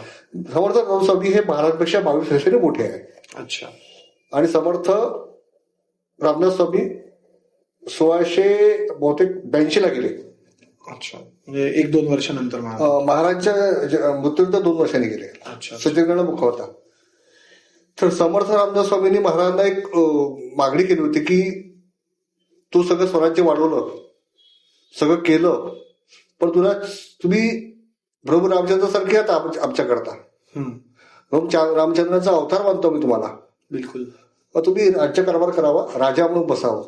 जिजाऊ साहेबांची इच्छा होतीच, राजा झाला पाहिजे, मराठ्यांचा राजा. 400 वर्षामध्ये पृथ्वीराज चव्हाण, सम्राट चव्हाण नंतर एकही हिंदू राजा नव्हता. सगळे सुलतान, क्रूर कपटी सुलतान. अशा वेळेला गागाभट्ट 1-2 वर्ष आधी येऊन गेलं होतं स्वराज्यात. गागाभट्ट म्हणजे ज्यांना काशीच्या अग्रपूजेचा मान होता ते वेद वेदांत सुरे गागाभट्ट, त्यांच्या आजोबांनी काशीचा मंदिराचा जीर्णोद्धार केला होता. आता गागाभट्टांबद्दलही खूप वाद आहे. लोक म्हणतात ते काशीचा पंडित का बरं बुजवला, पण मला वाटतं आता काहीतरी मधात हेही झालं ना, ते महाराष्ट्रातलेच होते आणि मग ते पैठणचेच होते मूळचे. अच्छा. ते काशीच्या अग्रपूजेच्या मान, ते प्रकांड पंडित होते, मोठमोठे होते, त्याच्यामध्ये त्यांना काशीच्या अग्रपूजेचा मान मिळाला होता, त्याच्यामध्ये तिथे गेले होते युपीमध्ये. मूळचे नागपूर आपल्या महाराष्ट्रातलेच होते मूळचे. अच्छा. उगीच काहीतरी बाबळांनी विरोध केला होता आणि हे केला होता, काय करायचं त्याशी. शेवटी राज्याभिषेक झाला होता ना, गागाभट्टांनी केला. गागाभट्टांबद्दलचे वाद की कसं आहे, काही राजकीय लोक किंवा काही ब्रिगेडी प्रकार आहे ते ब्राह्मण आणि कुणबी आणि मराठा याच्यामध्ये वाद निर्माण करायचा प्रयत्न करतात. अच्छा. ब्राह्मण दिसला म्हणजे दादोजी कोंडदेव नव्हतेच, गागाभट्टांनी राज्याभिषेक जबरदस्तीने केला. समर्थ रामदास भेटलेच नाही, समर्थ रामदासची भेट झालीच नाही. अच्छा. फक्त एकच गुरु होते, जगद्गुरू तुकाराम महाराज. तुकाराम महाराज तर होतेच गुरु, 100% होते, जगद्गुरू होते. पण समर्थ रामदास स्वामींची अनेक वेळा भेट झाली आहे. मला एक सांगा, अफजल खानाची स्वारी जेव्हा झाली, जे अफजल खान विजापूर निघाला, ही समर्थांच्या काही म्हणजे महाराजांच्या हिरांना समजलीच, पण समर्थांच्या काही शिष्यांनी बातमी सांगितली आणि समाज लिहून ठेवलाय, विजापूरहून सरदार निघाला. अच्छा. म्हणजे एक वाक्याला त्यांनी लाईन जोडलेली आहे, असं एक कवितेसारखं केलेलं आहे. हे कसं काय शक्य आहे? आणि तत्कालीन जी आपण आरती म्हणतो गणपतीची, सुख करता दुखरता वाढता विघ्नाची समर्थ संबंधित असलेली आहे, सगळ्यांना माहिती आहे. यावर दाखवू शकत नाही. गणपतीची प्रत्येक आपण तीच म्हणतो ना, मराठी लोक किंवा महाराष्ट्र सगळे लोक. मग ही आर्थिक आली कुठून? समर्थानी कशी नसली? ज्या वेळेला अफजल खानाचं आक्रमण झालं आणि अशा आक्रमणाच्या वेळेला शिवाजी महाराज आणि स्वराज्य वाचलं पाहिजे हे जे आळवणी केली ती आरती आहे. अच्छा. त्या आरतीचा अर्थ समजून घ्यावा थोडा. तत्कालीन प्रकारात ती आरती आहे ती. सुख करता दुखरता वार्ता वीराची दुरुपयोग रुपयाची सर्वांगीण सर्वटी सुंदराची कंडीचा काय मुक्ता पायाची. ही आरती तुम्ही एकदा वाचा, त्याचा अर्थ लक्षात घ्या. ती गणपतीला आराध्य देवताला प्रार्थना केली आहे की महाराजचं स्वराज्य महाराज वाचावे. आपण आरती सगळीकडे होतो, बस आरती म्हणायचं विसरून जायचं. बरं, गागा भट्ट आले. गागा भट्ट 2-3 वर्षाआधी स्वराज्यात येऊन गेले. त्यांनी स्वराज्याची सगळी पाहणी केली होती. म्हणजे पैठणला त्यांचे मूळचे पैठणचे होते. मग अचानक औरंगजेबाने काशीच्या मंदिरावर घाला घातला. धर्मवीर उठावला औरंगजेबाचं. सैतान जागा झाला औरंगजेबातला. सैतानच होता तो, जागा झाला. आणि त्यांनी मंदिराचा कळस तोडला. काही हिंदूंची कत्तल केली. गागाभट्टा रुद्राभिषेक उधळला गेला. गागाभट्ट संतापले, करू काही शकत नव्हते. आरामगीर होता तो. गागाभट्टाला वाटलं हे काय आहे. मग गागाभट्टाला हे माहित होतं की हे जे स्वराज्याचा पदन्यास आहे हे नर्मदेच्या तीरावर येऊन पोहोचले आहेत, म्हणजे आग्र्यापर्यंत येऊन पोहोचले आहे. महाराज तिथून गागाभट्ट तिथून निघाले. गागाभट्ट नर्मदा ओलांडली. गागाभट्ट पैठण नाशिक जवळ आले आणि गागाभट्टांसारखा महापंडित येत असल्याची खबर रायगडी पोचली आणि महाराजांनी त्याला नाशिकवरून पालखी सामोरी गेली, पालखी पाठवली. महाराज रायगडावर दाखल झाले. महाराजांची स्वागत केलं. गागाभट्ट रायगडावर आले. गागाभट्ट रायगडावर आले. महाराजांचं स्वागत केलं. गागाभट्ट म्हणाले, हे राजन, तू लक्ष घोडा गडकोट पायदळ सगळं आरमार उभं केलं. नूतन सृष्टी निर्माण केली. तू आजच्या कुळीचा ब्रह्मदेवच आहे. तू सृष्टी शून्यातून सृष्टी निर्माण केली महाराजांनी. काहीच नव्हतं महाराजांकडे. एक साधा आदिलशाही सरदाराचा मुलगा. तरी 4-5 आदिलशाहीत काम करणाऱ्या सरदाराचा मुलगा म्हणजे राजा नाही. अशा सरदाराच्या मुलाने ही प्रतिकूल परिस्थिती शून्यातून सगळं निर्माण केलं. एवढे गडकोट जिंकले. जवळपास त्यावेळेला 250-300 किल्ले महाराजांच्या स्वराज्यात होते, छोटे मोठे मिळून. तर ते म्हणाले, तुम्हाला छत्रछायामध्ये नाही, तुम्हाला सिंहासन नाही, हे कैसे. तर महाराज म्हणाले, मी हे राजा होऊन बसण्यासाठी केलेलंच नाही. हे राज्य प्रजाजनांचं आहे, जगदीश्वराचं आहे. स्वपे राज्य, स्वराज्य. स्वातंत्र्य वेगळं आणि स्वराज्य वेगळं. आपण जे उपभोगतोय ते स्वातंत्र्य आहे. आपलं स्वराज्य नाही अजूनही. आपण स्वातंत्र्यात आहे. 15 ऑगस्ट 1947 स्वातंत्र्य मिळालं. त्याच्या आधी पण स्वातंत्र्य मिळालं होतं राज्याभिषेकानंतर, पण ते आपल्याच मूर्खपणाने केलं. तर मला एक विचारायचं आहे, आता बोलावणे असं, पण कधी कधी काही लेफ्टिस्ट मित्र आहे माझे, ते जे JNU मध्ये असतात, आझादीवाले, ते म्हणतात की छत्रपती शिवाजी महाराज तर स्वतः राजे होतेच. एवढं मोठं राज्य ते चालवायचे. वेळ पडला तर सुरतला लुटायचे. जेव्हा एक मिनिट म्हणजे जेव्हा खर्च कमी पडायचा किंवा दुष्काळ पडायचा किंवा मुघलांनी आक्रमण केलं तर ते आक्रमण भरून काढण्यासाठी ते सुरतची लूट करायचे. तर एवढं सगळं असताना त्यांनी हा राज्याभिषेकाचा घाट घातला, एवढा पैसा खर्च केला. तर मग तेव्हा त्यांनी विचार नाही केला की राज्याभिषेक नाही केला, मी तर राजा आहेच, मी तर सगळ्या लोकांचा राजा आहे, सगळे लोक मला राजा मानतात, का राज्याभिषेक करून घ्यायचा. कसं होईल बघ, खर्च होणं बरोबर आहे. राज्याभिषेकात खर्च होणारच, झालाच पाहिजे. कारण छत्रपतींचा राज्याभिषेक तो प्रचंड खर्च झाला पाहिजे आणि तो खर्च सगळ्या मोगलांकडून आदिलशाहकडून वसूल करायला पाहिजे. झालं काय की सुरत लुटलेली होती. 2दा सुरतवर छापे टाकले आणि एकदा लाडाचं कारंज, आता ते जैन मंदिर आणि दत्ताचं ठिकाण आहे त्या तसा लाड करायचा. हा, लाडाचं कारंज म्हणायचं. त्यावेळेस त्या श्रीमंत धनिक लोक राहायचे. ते एकदा तिथून छापा टाकला होता. असं 3दा छापा टाकला. 2दा सुरत आणि एकदा लाडाचं कारंज. विदर्भामध्ये महाराज तिथपर्यंत येऊन गेलेला आहे, त्याच्या पलीकडे येऊ शकले नाही. विदर्भावाल्याचं दुर्दैव म्हणा किंवा काय म्हणा किंवा महाराजांना अल्पायुष्य असल्यामुळे महाराज तिथपर्यंत येऊ शकले नाही. आपण नशीब म्हणता येईल. ठीक आहे, विदर्भात युद्ध गेले तर हे लुटलं नाहीये. हे स्वराज्याचं धन आदिलशाही सरदारांनी मोगलशाहीनी जे लुटलं होतं पूर्ण इतके वर्ष, ते परत आणण्याचा प्रयत्न केलाय महाराजांनी. तर लूट म्हणत आहे, स्वराज्याचं धन परत आणलं आहे. अनेक जण इतिहासकार किंवा काही व्याख्याते म्हणतात सुरत लुटली. अरे लुटली कुठे, त्यांनी लुटली होती. ते परत आम्हाला पैसा आम्ही वापस ले. हा, अरे आपला पैसा आम्ही वापस घेणारच. तुम्ही लुटून दिला आम्हाला, पुरं शेतं जायले, बायका पळवल्या, हे केलं, त्यातले काही जणांना पण वापस आणलाय, पूर्ण आणलंच नाही गेलाय. तर कुठं पडतो ना आपण राज्याभिषेक घेऊ आता. राज्याभिषेक हा महत्वाचा. तर राज्याभिषेकाची तिथी होती, सॉरी मला माफ करा, गागाभट्टांनी सांगितलं की तुम्ही राजा झालंच पाहिजे. महाराज म्हणाले इदम न मम, हे माझं नाहीच आहे, हे प्रजारांचं राज्य आहे, मी राजा म्हणून प्रचार केलंच नाही. मग जिजाऊसाहेबांनी समजवलं की माझ्या पूर्ण त्याचं व्रतवैकल्याचं सार तुझ्या राज्याभिषेकातच आहे. अच्छा. आणि गागाभट्ट म्हणाले की तुम्ही राजा म्हणून बसल्याशिवाय, छत्री बसल्याशिवाय, तख्ती बसल्याशिवाय, तुमचा राज्याभिषेक झाल्याशिवाय जग तुम्हाला राजा म्हणून घेणार नाही. हा सोहळा झालाच पाहिजे. जसं आपण असं म्हणतो प्रोटोकॉल हा शब्द आहे, तो प्रोटोकॉल झालाच पाहिजे, तो व्हायला आवश्यक आहे, तरच तुम्हाला राजा मारेल. नाही तर आम्ही सगळे करंटे लोक त्या औरंगजेबाला, पाचशहाला जगदीश सोडवला, जगदीश सोडवा हेच म्हणत बसू, नाकाला रुमाल लावून. आम्ही काय म्हणायचं महाराज म्हणून तुम्हाला. ठीक आहे. मग महाराजांनी होकार दिला. पण प्रश्न असा होता की अनेक वर्षात राज्याभिषेक कोणत्याच हिंदू राजाचा झाला नव्हता. असे अनेक पंडित जण विसरले होते. ब्राह्मण 400 वर्षात फरक पडला. 400 वर्ष म्हणजे खूप मोठा काळ होतो. हिंदू राजाच नाही. मग राज्याभिषेक करायचा का? मग सगळ्या पोथ्या चाळण्यात आल्या, सगळे वेद उपनिषद, त्याच्यामधून राज्याभिषेक प्रयोग विधी हा एक ग्रंथ लिहिला गागाभट्टांनी. अच्छा. आणि सोबत महाराजांनी त्यांच्या यांना आपल्या पंतांना आदेश केला की राजव्यवहार कोश म्हणून ग्रंथ लिहा. त्याच्यामध्ये जे फारसी शब्द आहे मराठीतले, मराठी भाषेला फारसीने गुंडाळून टाकलं होतं, ते फारसी शब्द काढून तिथे मराठी शब्द भरा, तो शब्दकोश तयार करा. तो शब्दकोश तयार झाला राज्याभिषेकाच्या आधी.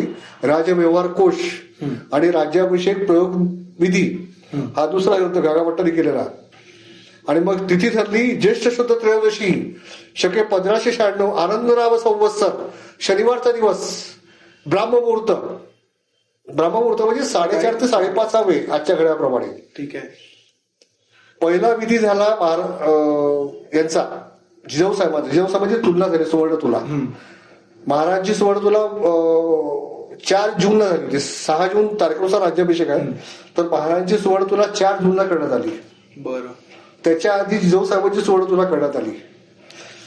त्याच्यानंतर विद्वत पूजन झालं. जे विद्वान होते, जे पंडित होते, जे काही लोक होते, अभ्यासू लोक, जे स्वराज्याला हे करत होते, त्यांचं विद्वत पूजन झालं. मग रायगडावर एक लोक यायला लागले. त्याच्यामध्ये हेनरी ऑक्झिंटर होता, इंग्रजांचा वकील. त्याचा दुभाषा होता शेणवई नावाचा. दुभाषा म्हणजे इंग्लिश मराठी कन्वर्ट ट्रान्सलेट करून सांगणे, महाराजांना मराठीत सांगणे आणि महाराजांना मराठीला इंग्लिशमध्ये सांगणे. तर हा 12 मेलाच आला इंग्रज, हेनरी ऑक्झिंटर.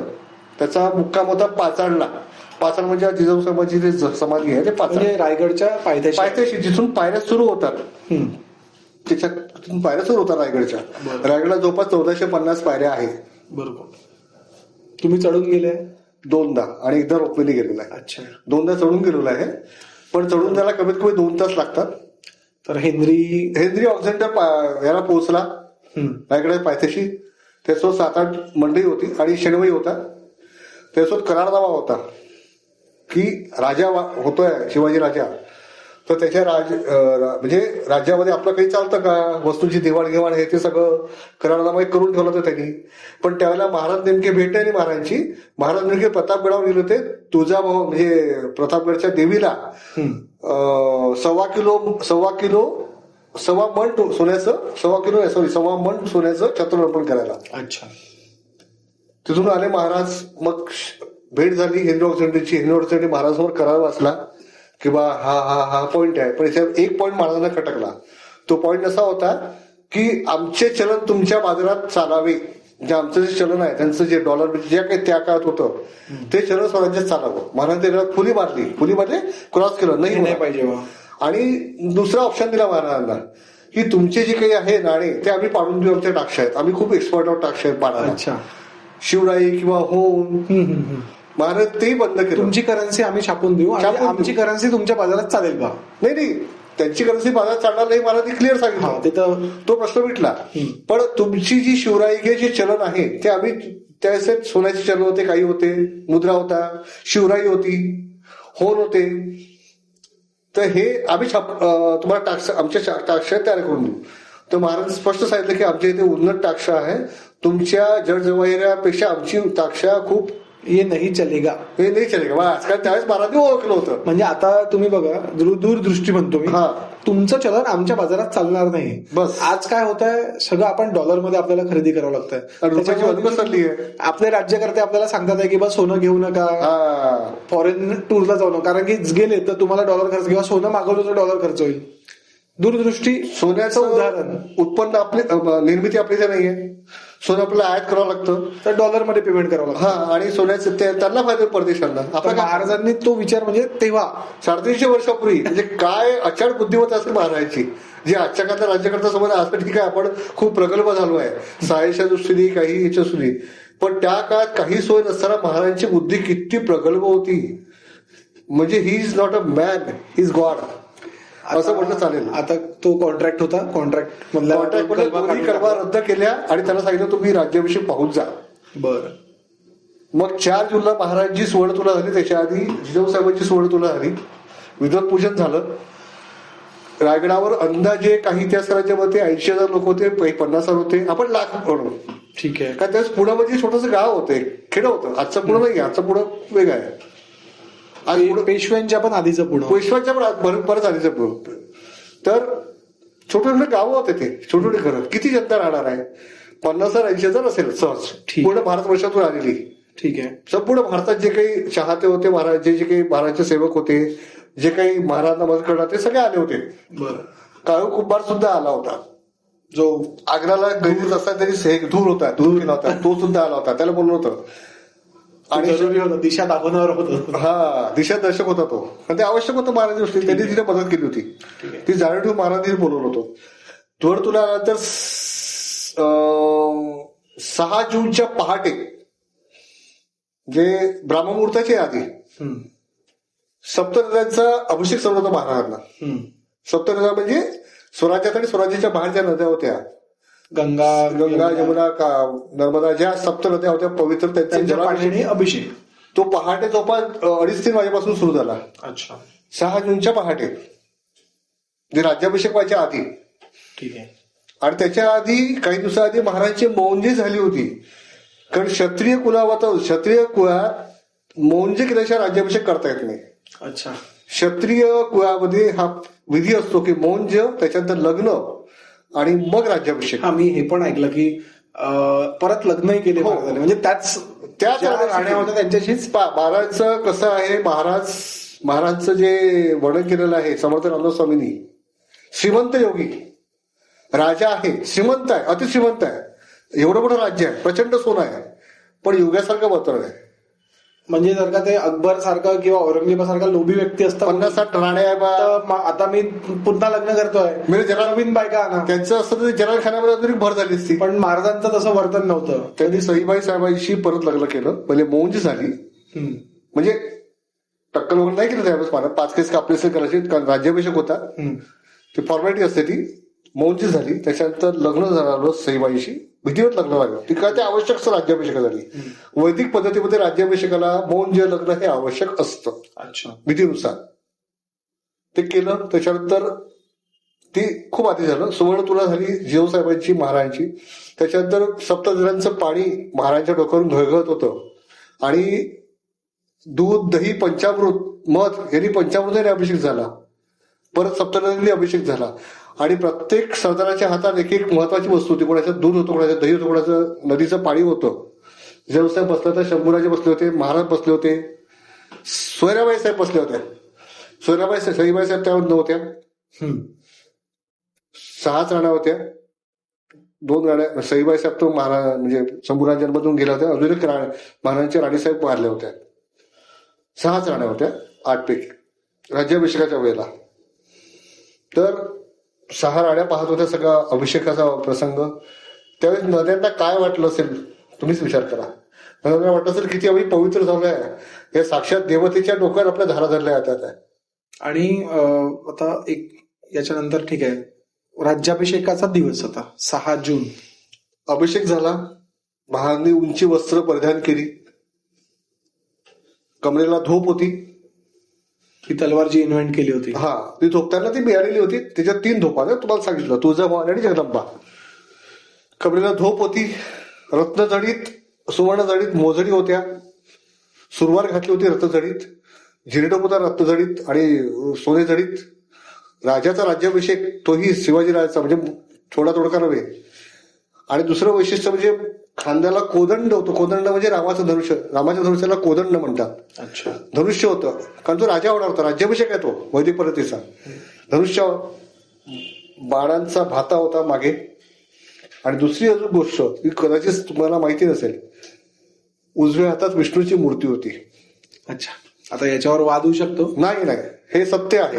हे कागदपत्रामध्ये उल्लेख आहे, फोटोमध्ये उल्लेख आहे, जाणकारामध्ये दाखवतात क्लिअर. विष्णूची मूर्ती का बरं? कारण विष्णू हा पृथ्वीचा अधिपती आहे, साऱ्या जगाचा अधिपती आहे. म्हणून त्या अधिपतीचं राज्य म्हणजे जगदीश्वराचे राज्य म्हणून ते सिंबॉलिक असतं विष्णूची मूर्ती घेऊन. आणि महाराज सिंहासनाकडे निघाले. नगरातून आतमध्ये आले. जिजाऊसाहेब या साईडला बसल्या होत्या. आता काही सिरियलमध्ये दाखवलं होतं की जिजाऊचा हात धरला होता, तसं नव्हतं झालेलं. जिजाऊसाहेब मराठा कोणी पडदे वगैरे होते तिथे, असा तो भाग होता. आज तिथे फक्त पडझड झालेली आहे रायगडावर. एका साईडला पूर्ण स्त्रियांचं होतं, एका साईडला पूर्ण सरदार लोक असे आजूबाजू शंभूराजे युवराज म्हणून बसले होते. तिथे कस्य मत्स्य समुद्र याचे असे राजचिन्ह ठेवलेले होते मागे प्रत्येक सरदाराच्या जवळ. आणि सुवर्ण तुला होती एक. सुवर्ण तुला म्हणजे तराजू, न्यायासाठी तराजू. तो घोड्याच्या घोडे की पूछ पे लटका हुआ था. अच्छा. त्याला घोड्याची हे नव्हती, काय म्हणतात, पूछ. घोड्याचं शेपूट होतं असं एवढं एक सिंबॉलिक म्हणून. ती न्याय तुलाही होती तिथे बाजूला. न्याय मिळावून आजचे आपलं देवीच्या ह्याच्यात असं ना पट्टी बांधून तुमच्या वकिलांच्या ह्याच्यात, तसं ती न्याय तुला होती तिथे दरबारात रत्नजडी सुवर्ण झालीत. आणि 32 वर्षाचं सिंहाचं सोन्याचं सिंहासन होतं. महाराज शांतपणे पावले टाकत आले. एका हातात खांद्याला धनुष्यबाण, कमरेला तलवार, धोप, ती रत्नजडीत होती. आणि उजव्या हातात विष्णूची मूर्ती. आणि पायऱ्या चढताना त्यांनी त्या मोजडी काढून ठेवल्या होत्या. सिंहासनावर जोडे चपला मोजडी घालून बसता येत नाही, अनेकांना माहिती नसेल. राज्याभिषेकाच्या फोटोमध्ये मोजडी दाखवतात महाराजच्या, पण त्यांनी मोजडी काढून बसायचे ते सिंहासनावर. हे सगळं कुठे वाचायला मिळेल समजा? हे बाबासाहेब पुरंदरेंची व्याख्यानं ऐका, किंवा गोदी दांडेकर, त्याच्यानंतर विजयराव देशमुखांचं, श्रद्धेय विजयराव देशमुख, अनेक ठिकाणी प्रसंग. मग ते बारीक त्यांचं ऐकावं लागेल. सर्व उल्लेख येत नाही त्याच्यात. नाही, पुस्तकात म्हणतो.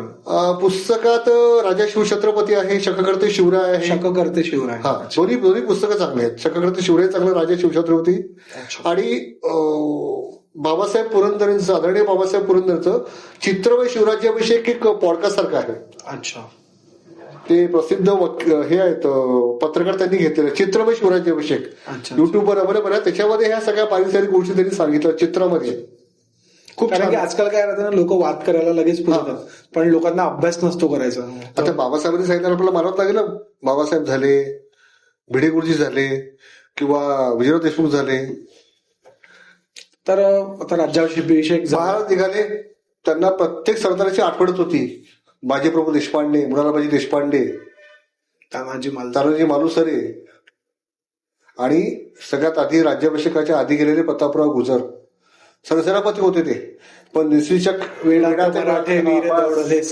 तो दुर्दैवी मृत्यू होता. आणि अचात हे महाराजांची थोडंसं रागारागात त्यांनी बोलून दिलं की गनिमास तोंड दाखवल्याशिवाय रायगडात तोंड दाखवलं, गनिमास गर्दीस मिळवल्याशिवाय रायगडात तोंड दाखवलं का. त्याच्यामध्ये त्यांनी 6 जणांना घेऊन युद्धात गेले आणि गर्दीस मिळाले. काय करता, तो दुर्दैवी प्रसंग आहे. असो, हंबीरराव मोहिते होते सरसेनापती त्यावेळेला. आणि महाराज मोजडी काढली आणि पाठ न दाखवता सिंहासनावर बसले. आणि त्याच्या आधी काकापट्ट्याने त्याच्याकडून प्रतिज्ञा घेतली होती. राजदंड देताना प्रतिज्ञा घेतली की हे राजा, तू आजपासून राजा होतो आहे, तर अन्याय होणार नाही कोणावर, न्याय होईल याची तू प्रतिज्ञा घे. आणि जर तुझ्या हातून चूक झाली राज्य सिंहासन सोडावं लागेल, अशी प्रतिज्ञा महाराजांनी घेतली. वैदिक पद्धतीने होती तर. आणि महाराज सिंहासनावर बसले. तर राजदंड म्हणाले तुम्ही? राजदंड होता, सेंगोल. हा, आचार्य सिंग. वैदिक पद्धतीने राजा जो होतो हिंदूंचा, राजदंड आवश्यकच आहे. अच्छा. राजदंड आहे तो. राजाचं सिंबॉलिक आहे ते.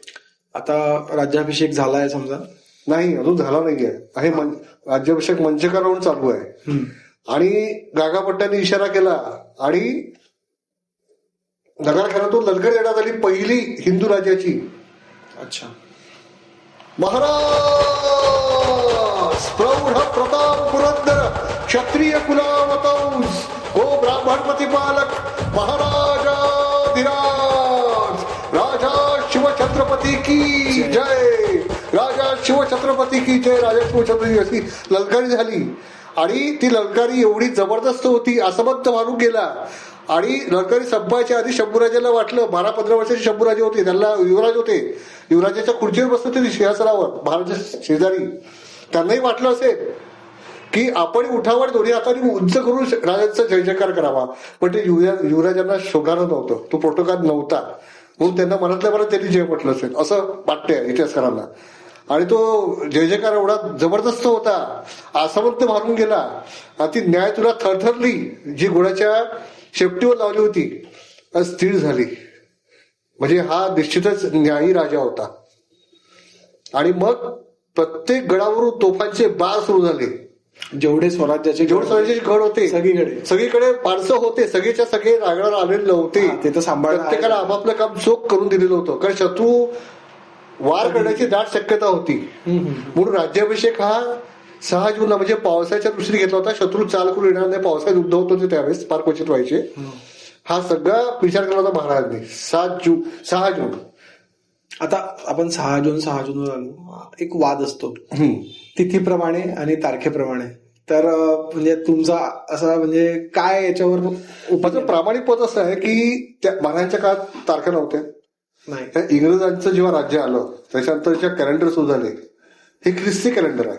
आंग्ल ख्रिस्ती कॅलेंडर, आंग्ल म्हणजे इंग्रजांचा ख्रिश्चन कॅलेंडर. हा, जे 1 जानेवारी टू 31 डिसेंबर म्हणजे समजा 1818 मध्ये आपला पुण्याला शनिवार वाडा पडला आणि त्याच्यानंतर इंग्रजांचं शासन आलं असं आपण मानतो. तर त्याच्यानंतर मग हे सगळी पद्धत किंवा इंग्रजी कॅलेंडर, हे इंग्रजी कॅलेंडर लादलं गेलेलं आहे. दॅट इज अ कमर्शियल आणि प्रोफेशनल कॅलेंडर. ओके. पगार होण्यासाठी वगैरे ते कॅलेंडर किंवा सुट्ट्या वगैरे दॅट इज अ प्रोफेशनल. पण तुम्हाला सांगू का, महाराजांचा राज्याभिषेक झाल्यानंतर महाराज ज्या पगार द्यायचे ना ते प्रतिपदेच्या दिवशी द्यायचे महाराज पगार. अच्छा. ती तारीख म्हणजे तिथी ठरली होती, प्रतिपदेला पगार होतील. जसं आपला 1 तारखेला, 5 तारखेला, कोणाचे 10 तारखेला, कोणाचे 3 तारखेला होतात, तसं त्यांचे तिथीनुसार पगार व्हायचे. प्रतिपदा जेव्हा येईल तेव्हा प्रतिपदा हे तेच. अच्छा. एवढं सगळं महाराजांचं नियोजन होतं. आणि हिंदू राजा त्यावेळेला कॅलेंडर नव्हते. 1 जानेवारी ते 1 डिसेंबर नव्हतं. त्याची तिथी जी काढली गेली ती हिंदू तिथीच होती. चैत्र, वैशाख, ज्येष्ठ, आषाढ सगळे मराठी महिने होते, हिंदू महिने होते. तर अशा वेळी ज्येष्ठ सुद्धा त्रयोदशीला राज्याभिषेक केला असेल ना. बिलकुल. पण आपण कशाला उगीच महाराजपेक्षा ग्रेट झाला का करायचं, आपली अक्कल कशाला लावायची, माझं हे म्हणणं आहे. जे 6 जूनला करतात त्यांनी तिथीला येऊन सगळ्यांनी एकत्र बोलून करा. एकमेकात भांडणं करण्यापेक्षा तिथी तारखेचा तिथीनुसार करा ना. आपला राजा हिंदू आहे. 350 वर्षापूर्वी तारखा नव्हत्या. तुम्हाला ग्लोबलायझेशन महाराजांचं करायचं, ते ऑलरेडी झालेलं आहे. महाराजांचं ग्लोबलायझेशन तुम्हाला करायची गरज नाहीये. तुम्ही एवढं ग्रेट नाही की महाराजांचं ग्लोबलायझेशन तुम्ही करू शकाल. तारखेनुसार करा, काय प्रकार आहे. अरे ज्या काळात महाराष्ट्र तारखाच नव्हत्या, ज्या काळात हिंदू तिथ्या होत्या, आजच्या काळात हिंदू तिथ्या आहे. आणि म्हणजे मग हा वाद समजा राज्याभिषेकाचाच आहे आणि शिवजयंतीचाही आहे, जयंतीचाही आहे. अच्छा. पण म्हणजे शोकांतिक आहे ते. एकमेकांना भांडण करत बसायचं. काही जण तिथीनुसारच करायला पाहिजे. तुम्हाला मला सांगा, प्रत्येक हिंदूचा सण येतो. गुढीपाडा हा पहिला सण हिंदूचा. बिलकुल. तो चैत्र शुद्ध प्रतिपदेलाच येतो ना. हा, मग ती तारीख मागे पुढे 2 मार्चला गुढीपाडा असं होतं का कधी. दिवाळी पण मागे पुढे होत राहते. दिवाळी लेट, कधी ऑक्टोबर मध्ये येते, कधी नोव्हेंबर मध्ये येते. ती तिथी बदलत जाते. बिलकुल. मागे पुढे होते तिथी. That is natural. खगोलीय आहे ते सगळं. पंचांग म्हणजे मॅथ्स आणि सायन्सचं कोलॅबरेशन आहे. बिलकुल. त्यात भाकड कथा काहीच नाहीये. हे विशिष्ट जातीला पकडून काहीतरी टीका करायची, काहीतरी भांडण लावायचे प्रकार थांबवा म्हणा. आता खूप झालं. तिथी आहे. प्रत्येक हिंदूंचे सण तिथीनुसार येतात. गुढीपाडवा, दसरा, दिवाळी, गणपती सगळेच तिथीनुसार येतात. नागपंचमीपासून छोटे सगळे सण सुरू होतात. मग महाराजांचा राज्याभिषेक हा हिंदूंचा एक मोठा सण आहे. ज्या महापुरुषामुळे, ज्या युगपुरुषामुळे, ज्या जाड्या राजामुळे, ज्या रेतीच्या राजामुळे आपले हिंदूंचे सगळे देव वाचले, 12 ज्योतिर्लिंग वाचले, अशा 13व्या ज्योतिर्लिंगाचा राज्याभिषेक आपण तिथीनुसार का नाही करायचा? राज्याभिषेक शिवजयंत्या तिथीनुसार झाल्या पाहिजे. मी कुणाला टीका करत नाहीये. बरं, कोणी तारखेनुसार केलं तर तुम्हाला वाईट वाटतं का? नाही, वाईट नाही वाटतं, पण असं वाटतं की यार आपले सिंधू लोक असे का बरं वागायला लागले? अच्छा, ते शेवटी हिंदूच आहे ना, हा आपलेच आहे शेवटी. आपलेच आहे शेवटी. माझीच बहुमत आहे, तुमचे बहुमत आहे. आपल्यामध्ये आपण वाद करायचा. जयचंदानी जे केलं, जसवंत सिंगांनी जे केलं तेच आपण करायचं. फितुरी फितुरी फितुरी ही फितुरीच झाली आजच्या काळात. अच्छा, आपण हिंदूमध्ये वाद निर्माण करायचा, बाकीचे धर्म आपली मजा घेतात आणि मग आपल्याला हल्ले करतात. आपण एक राहिलं पाहिजे ना. बिलकुल. हा वादच नको. महाराजचा राज्याभिषेक आहे शिवाजीच्या तिथीनुसारच व्हायला पाहिजे. म्हणून ज्येष्ठ शुद्ध त्रयोदशी शके 1596 आराधना संवत्सर शनिवारचा दिवस ही तिथी पक्की आहे. मग आता यावर्षी पण मलाही सांगा, तिथीनुसार नाही करायचा तारखेनुसार. तुम्ही महाराजांपेक्षा मोठे झाले का? नक्कीच नाही. महाराजांनी जेव्हा तिथी मान्य केली त्यावेळेला 350 वर्षापूर्वी, आता काही महाराज तर येणार नाही आपल्याला सांगायला. हे महाराज येणार नाही. महाराज प्रत्येकाच्या मनात आहे, रक्तात आहे, डोक्यात आहे, शरीरात आहे, विचारात आहे. यावर्षी कधी आहे मग राज्याभिषेक? 27 जून ज्येष्ठ शुद्ध त्रयोदशी. 27 जूनला राज्याभिषेक आहे, त्या दिवशी करावा. आता काही जण 6 जूनला करतील तर ती त्यांची इच्छा बाबा. आपण काय म्हणू शकतो त्यांना? अच्छा, आपण कोणाला जबरदस्ती करू शकत नाही ना. प्रत्येक जण स्वतंत्र भारताचा स्वतंत्र नागरिक आहे. संविधानाने त्यांना सगळे अधिकार दिलेले आहेत. त्यामुळे फक्त विनंती करू शकतो किंवा हा विचार करावा तिथेचा. एकत्र येऊन करूया. सगळे महाराजांचेच भक्त आहे, सगळे शिववेडे आहेत. मग कशाला वादावाद करायचे? तुम्हाला असं वाटतं का तिथी तुमची तारीख बरोबर, तिथी मग एकत्र बसूया, विचार विमर्श करूया आणि चर्चेतून सोडवू शकतो. बिलकुल. उगीच फेसबुकवर, इंस्टाग्रामवर याच्यावर त्याच्यावर टाकत द्यायचे, टीका करायची, बालवड करायची, काय पासू हे पासू शाही फेकू, काय प्रकार आहे हा? आपलेच हिंदू लोक आपल्याच बांधून बसले आहे. बाकीच्यांकडे बघा, एकाला शिवाजीला 10 जण 100 जण उभे राहतात. आपण नाही उभे राहत हिंदू. शोकात जाऊ दे, तो भाग वेगळा आहे. आता आपण राज्याभिषेक तिथीनुसार महाराज दलकारी झाली, मंचकारोहण झालं आणि प्रत्येक किल्ल्यावर तोफांचे भार वाजत होते आणि प्रत्येक तोफ सांगत होती औरंगजेबाला. उत्तरेकडे आग्र्याकडे, दिल्लीकडे तोफ तोड करून सांगत होती, पहा पापी औरंग्या आमचा शिवाजी राजा झाला, पहिला हिंदू राजा, छत्रपती झाला, मराठी राजा झाला. ही गोष्ट साधी नव्हती असं इतिहासाने लिहून ठेवलं त्यावेळेस. परिस्थिती खूप कठीण होती, प्रचंड कठीण. म्हणजे महाराज कितीदा मनाच्या दारातून बाहेर आले.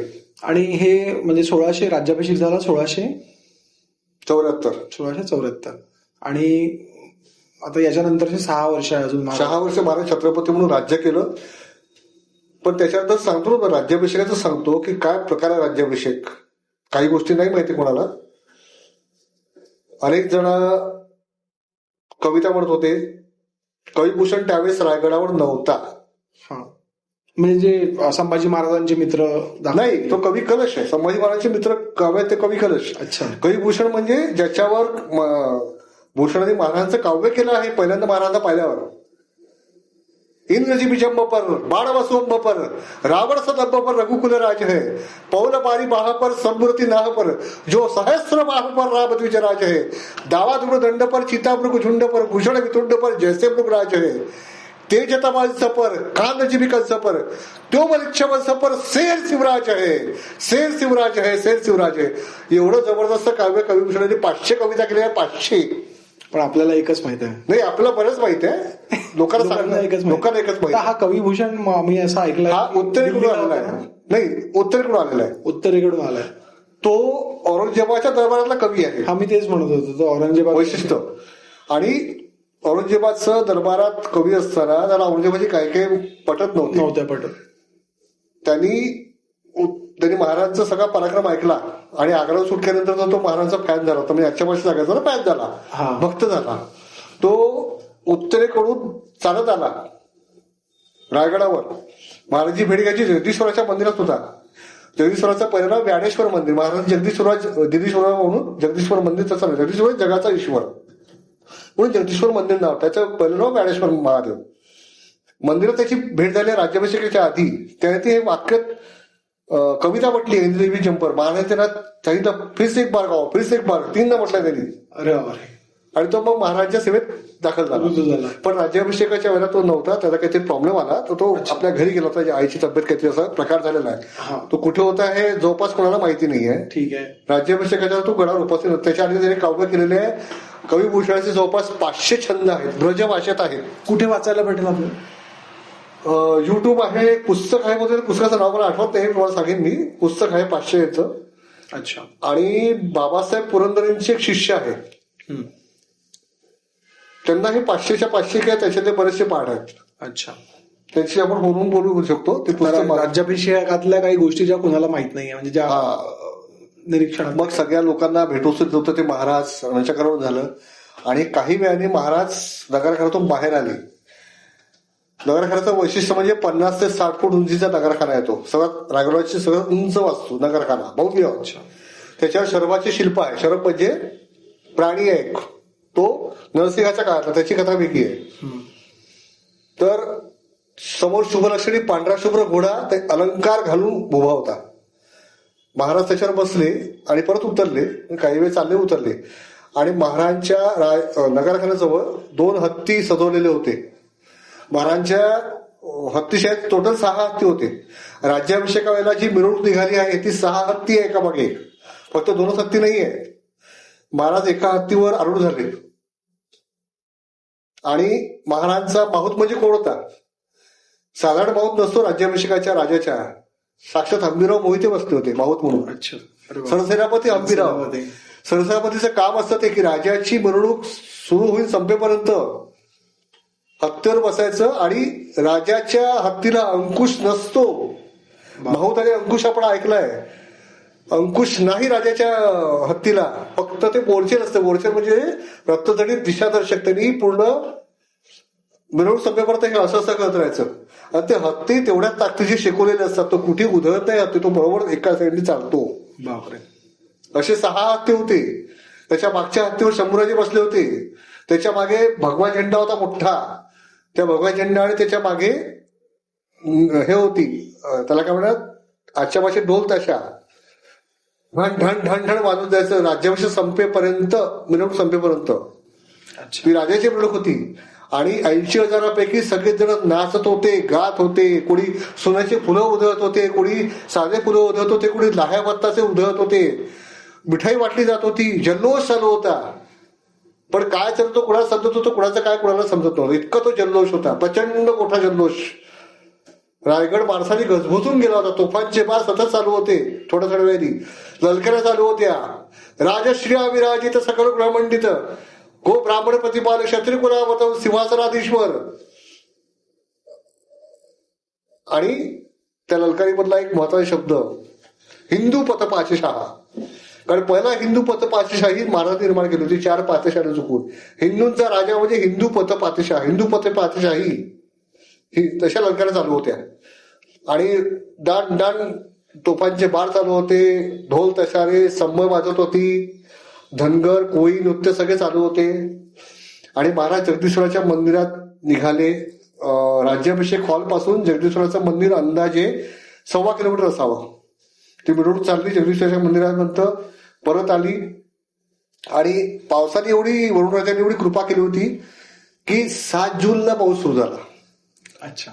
6 जूनला पाऊस पडलेला नाही तारखेनुसार सांगायचं तर. दुसऱ्या दिवशी पाऊस सुरू झाला आहे. कारण रायगड हा कोकणामध्ये येतो. आणि कोकणामध्ये बदाबदा पाऊस, प्रचंड पाऊस पडतो, सगळ्यांना माहित आहे खूप. आणि अशा दृष्टीने महाराजांचा राज्याभिषेक आटपला. आणि राज्याभिषेकानंतर महाराजांनी आराम केला नाही. मग राजा हो गया भैया, आता मी निवांत बसतो, गप्पा काढतो. काही दिवसात दक्षिण दिग्विजय सुरू केला महाराज. दक्षिण मोहीम पूर्ण जिंकली, जिंजीपर्यंत. जो जिंजीचा किल्ला घेऊन. हा, तामिळनाडूमध्ये जिंजी आहे. तामिळनाडूचा किल्ला घेतला जिंजीचा महाराजांनी. बिलकुल. ताबडतोब काही दिवसात. त्याला काय करत होती, आराम करू शकत होते, पण नाही. स्वराज्य निर्मिती, स्वराज्य वाढवायचं. राजा झाला तरी दूरदृष्टी. पूर्ण तामिळनाडूपर्यंत आपलं राज्य होतं. इथं पॉंडिचेरीमध्ये राज्य होतं आपलं. तामिळनाडू का पॉंडिचेरीमध्ये होतं. आणि मग महाराजांनी शिवशक चालू केला. शस्त्री शिवराज्याभिषेक 1. आता जो राज्याभिषेक येतोय तो शिवराज्याभिषेक 353 होणार आहे. अच्छा, 353 वर्ष झाले. नाही, 352 वर्ष पूर्ण होती, 353 वर चालू होईल. 27 जून म्हणजे श्रेष्ठ शुद्ध त्रयोदशीला. आणि आपण नागपुरात प्रचंड मोठा शिवराज्याभिषेक करतो तिथीनुसार. अच्छा, कुठलंही राजकीय पाठबळ नसते आपल्याला. लोकवर्गणीतून लोकांच्या राज्यासाठी लोकांनी केलेला उपक्रम म्हणजे शिवराज्य. लोकांसाठी लोकांतर, लोकांच्या कल्याणाकरता आणि लोकांच्या राजाकरता, जनतेच्या राजाकरता केलेला उपक्रम म्हणजे नागपुरातला शिवराज्याभिषेक. भारतामधला सर्वात मोठा रायगडला होतो. ऑफकोर्स रायगड राजधानीच आहे. आणि दुसरा राज्याभिषेक देवाच्या कृपेने आहे, तुझावरच्या कृपेने नागपूरला होतो. आणि आम्ही गेली 21-22 वर्ष हा साक्षात दिमागदार सोहळा साजरा आता तसं सगळीकडे आहे. म्हणजे राज्याभिषेक म्हणा, जयंती म्हणा, आता चांगल्या प्रमाणात बऱ्या प्रमाणात लोक हे झालेले आहे, जागृत झालेले आहेत. तुम्ही संभाजीनगरला गेले असाल तर तिथे एक स्क्वेअर आहे. त्या स्क्वेअरच्या मधोमध आधी राजांचा पुतळा त्यांनी पुतळा नाही म्हणत, मूर्ती, राजांची मूर्ती आहे. आणि खूप छान वाटतं ते. आपण असं फ्लायओव्हर वरून, दोन्ही बाजूनी फ्लायओव्हर आहे आणि मध्ये मूर्ती आहे. म्हणजे माझी तर अशी इच्छा आहे, नागपूरला फ्लायओव्हर तर खूप बनले फडणवीस साहेबांनी. आता कुठेतरी असा चान्स यावा आपल्याला. एक होऊ शकतं, पार्टीचा जो पूल आहे तिथे महाराजांची बिलकुल म्हणजे करायला पाहिजे. ते त्यांच्यावर डिपेंड आहे. त्यांच्या हातात आहे, आपल्या हातात तर नाही. आपल्या हातात तर म्हणजे फक्त मनातून म्हणणं आहे, मनातून म्हणणं. आपल्या तर मी सामान्य माणूस मी काय बोलू शकतो, तुम्हाला तर बोलू शकतो किंवा आपण 5 वर्षातून वोटच देतो फक्त, बाकीचं त्यांच्यावर डिपेंड आहे. पार्टीला होऊ शकते नागपुरात तो पूल त्या याच्याकरता आहे. चला दादा, आज आपली चर्चा राज्याभिषेकापर्यंत आपण आज इथे थोडासा विराम घेऊया. आपल्या विनंतीला मान देऊन दादा आले आणि त्यांनी आपल्याला महाराजांबद्दल आणि महाराजांच्या जीवनाबद्दल एवढ्या सगळ्या गोष्टी सांगितल्या. त्याबद्दल दादांचं खूप खूप धन्यवाद. 27 जूनला तिथी ज्येष्ठ शुद्ध त्रयोदशीला महाराजांचा राज्याभिषेक आहे. 6 जूनला सुद्धा राज्याभिषेक काही लोक करतात. शिवसाम्राज्य दिन म्हणतात ना त्याला, हिंदू साम्राज्य दिन असं म्हणतात. तर महाराजांचं कर्तृत्व आणि महाराजांच्या गोष्टी, लहानपणापासून मला आवड होती महाराजांच्या गोष्टींबद्दल. आणि दादांसारखे वेगळे वक्ते आपण आणू पुढे मागे. असं सबस्क्राईब करत जा चॅनलला. तुम्हाला काही गोष्टी आवडल्या असेल तर कमेंट करा. काही तुम्हाला नाही पटलं तरीही कमेंट करा. आणि तुमचे काही प्रश्न असेल ते प्रश्नही कमेंट करा. तुम्हाला आवडलेला पॉडकास्ट, तुम्हाला आवडलेल्या क्लिप्स तुमच्या मित्रांना आणि बाकी शिवभक्तांना आणि शिववेड्यांना पाठवा. धन्यवाद.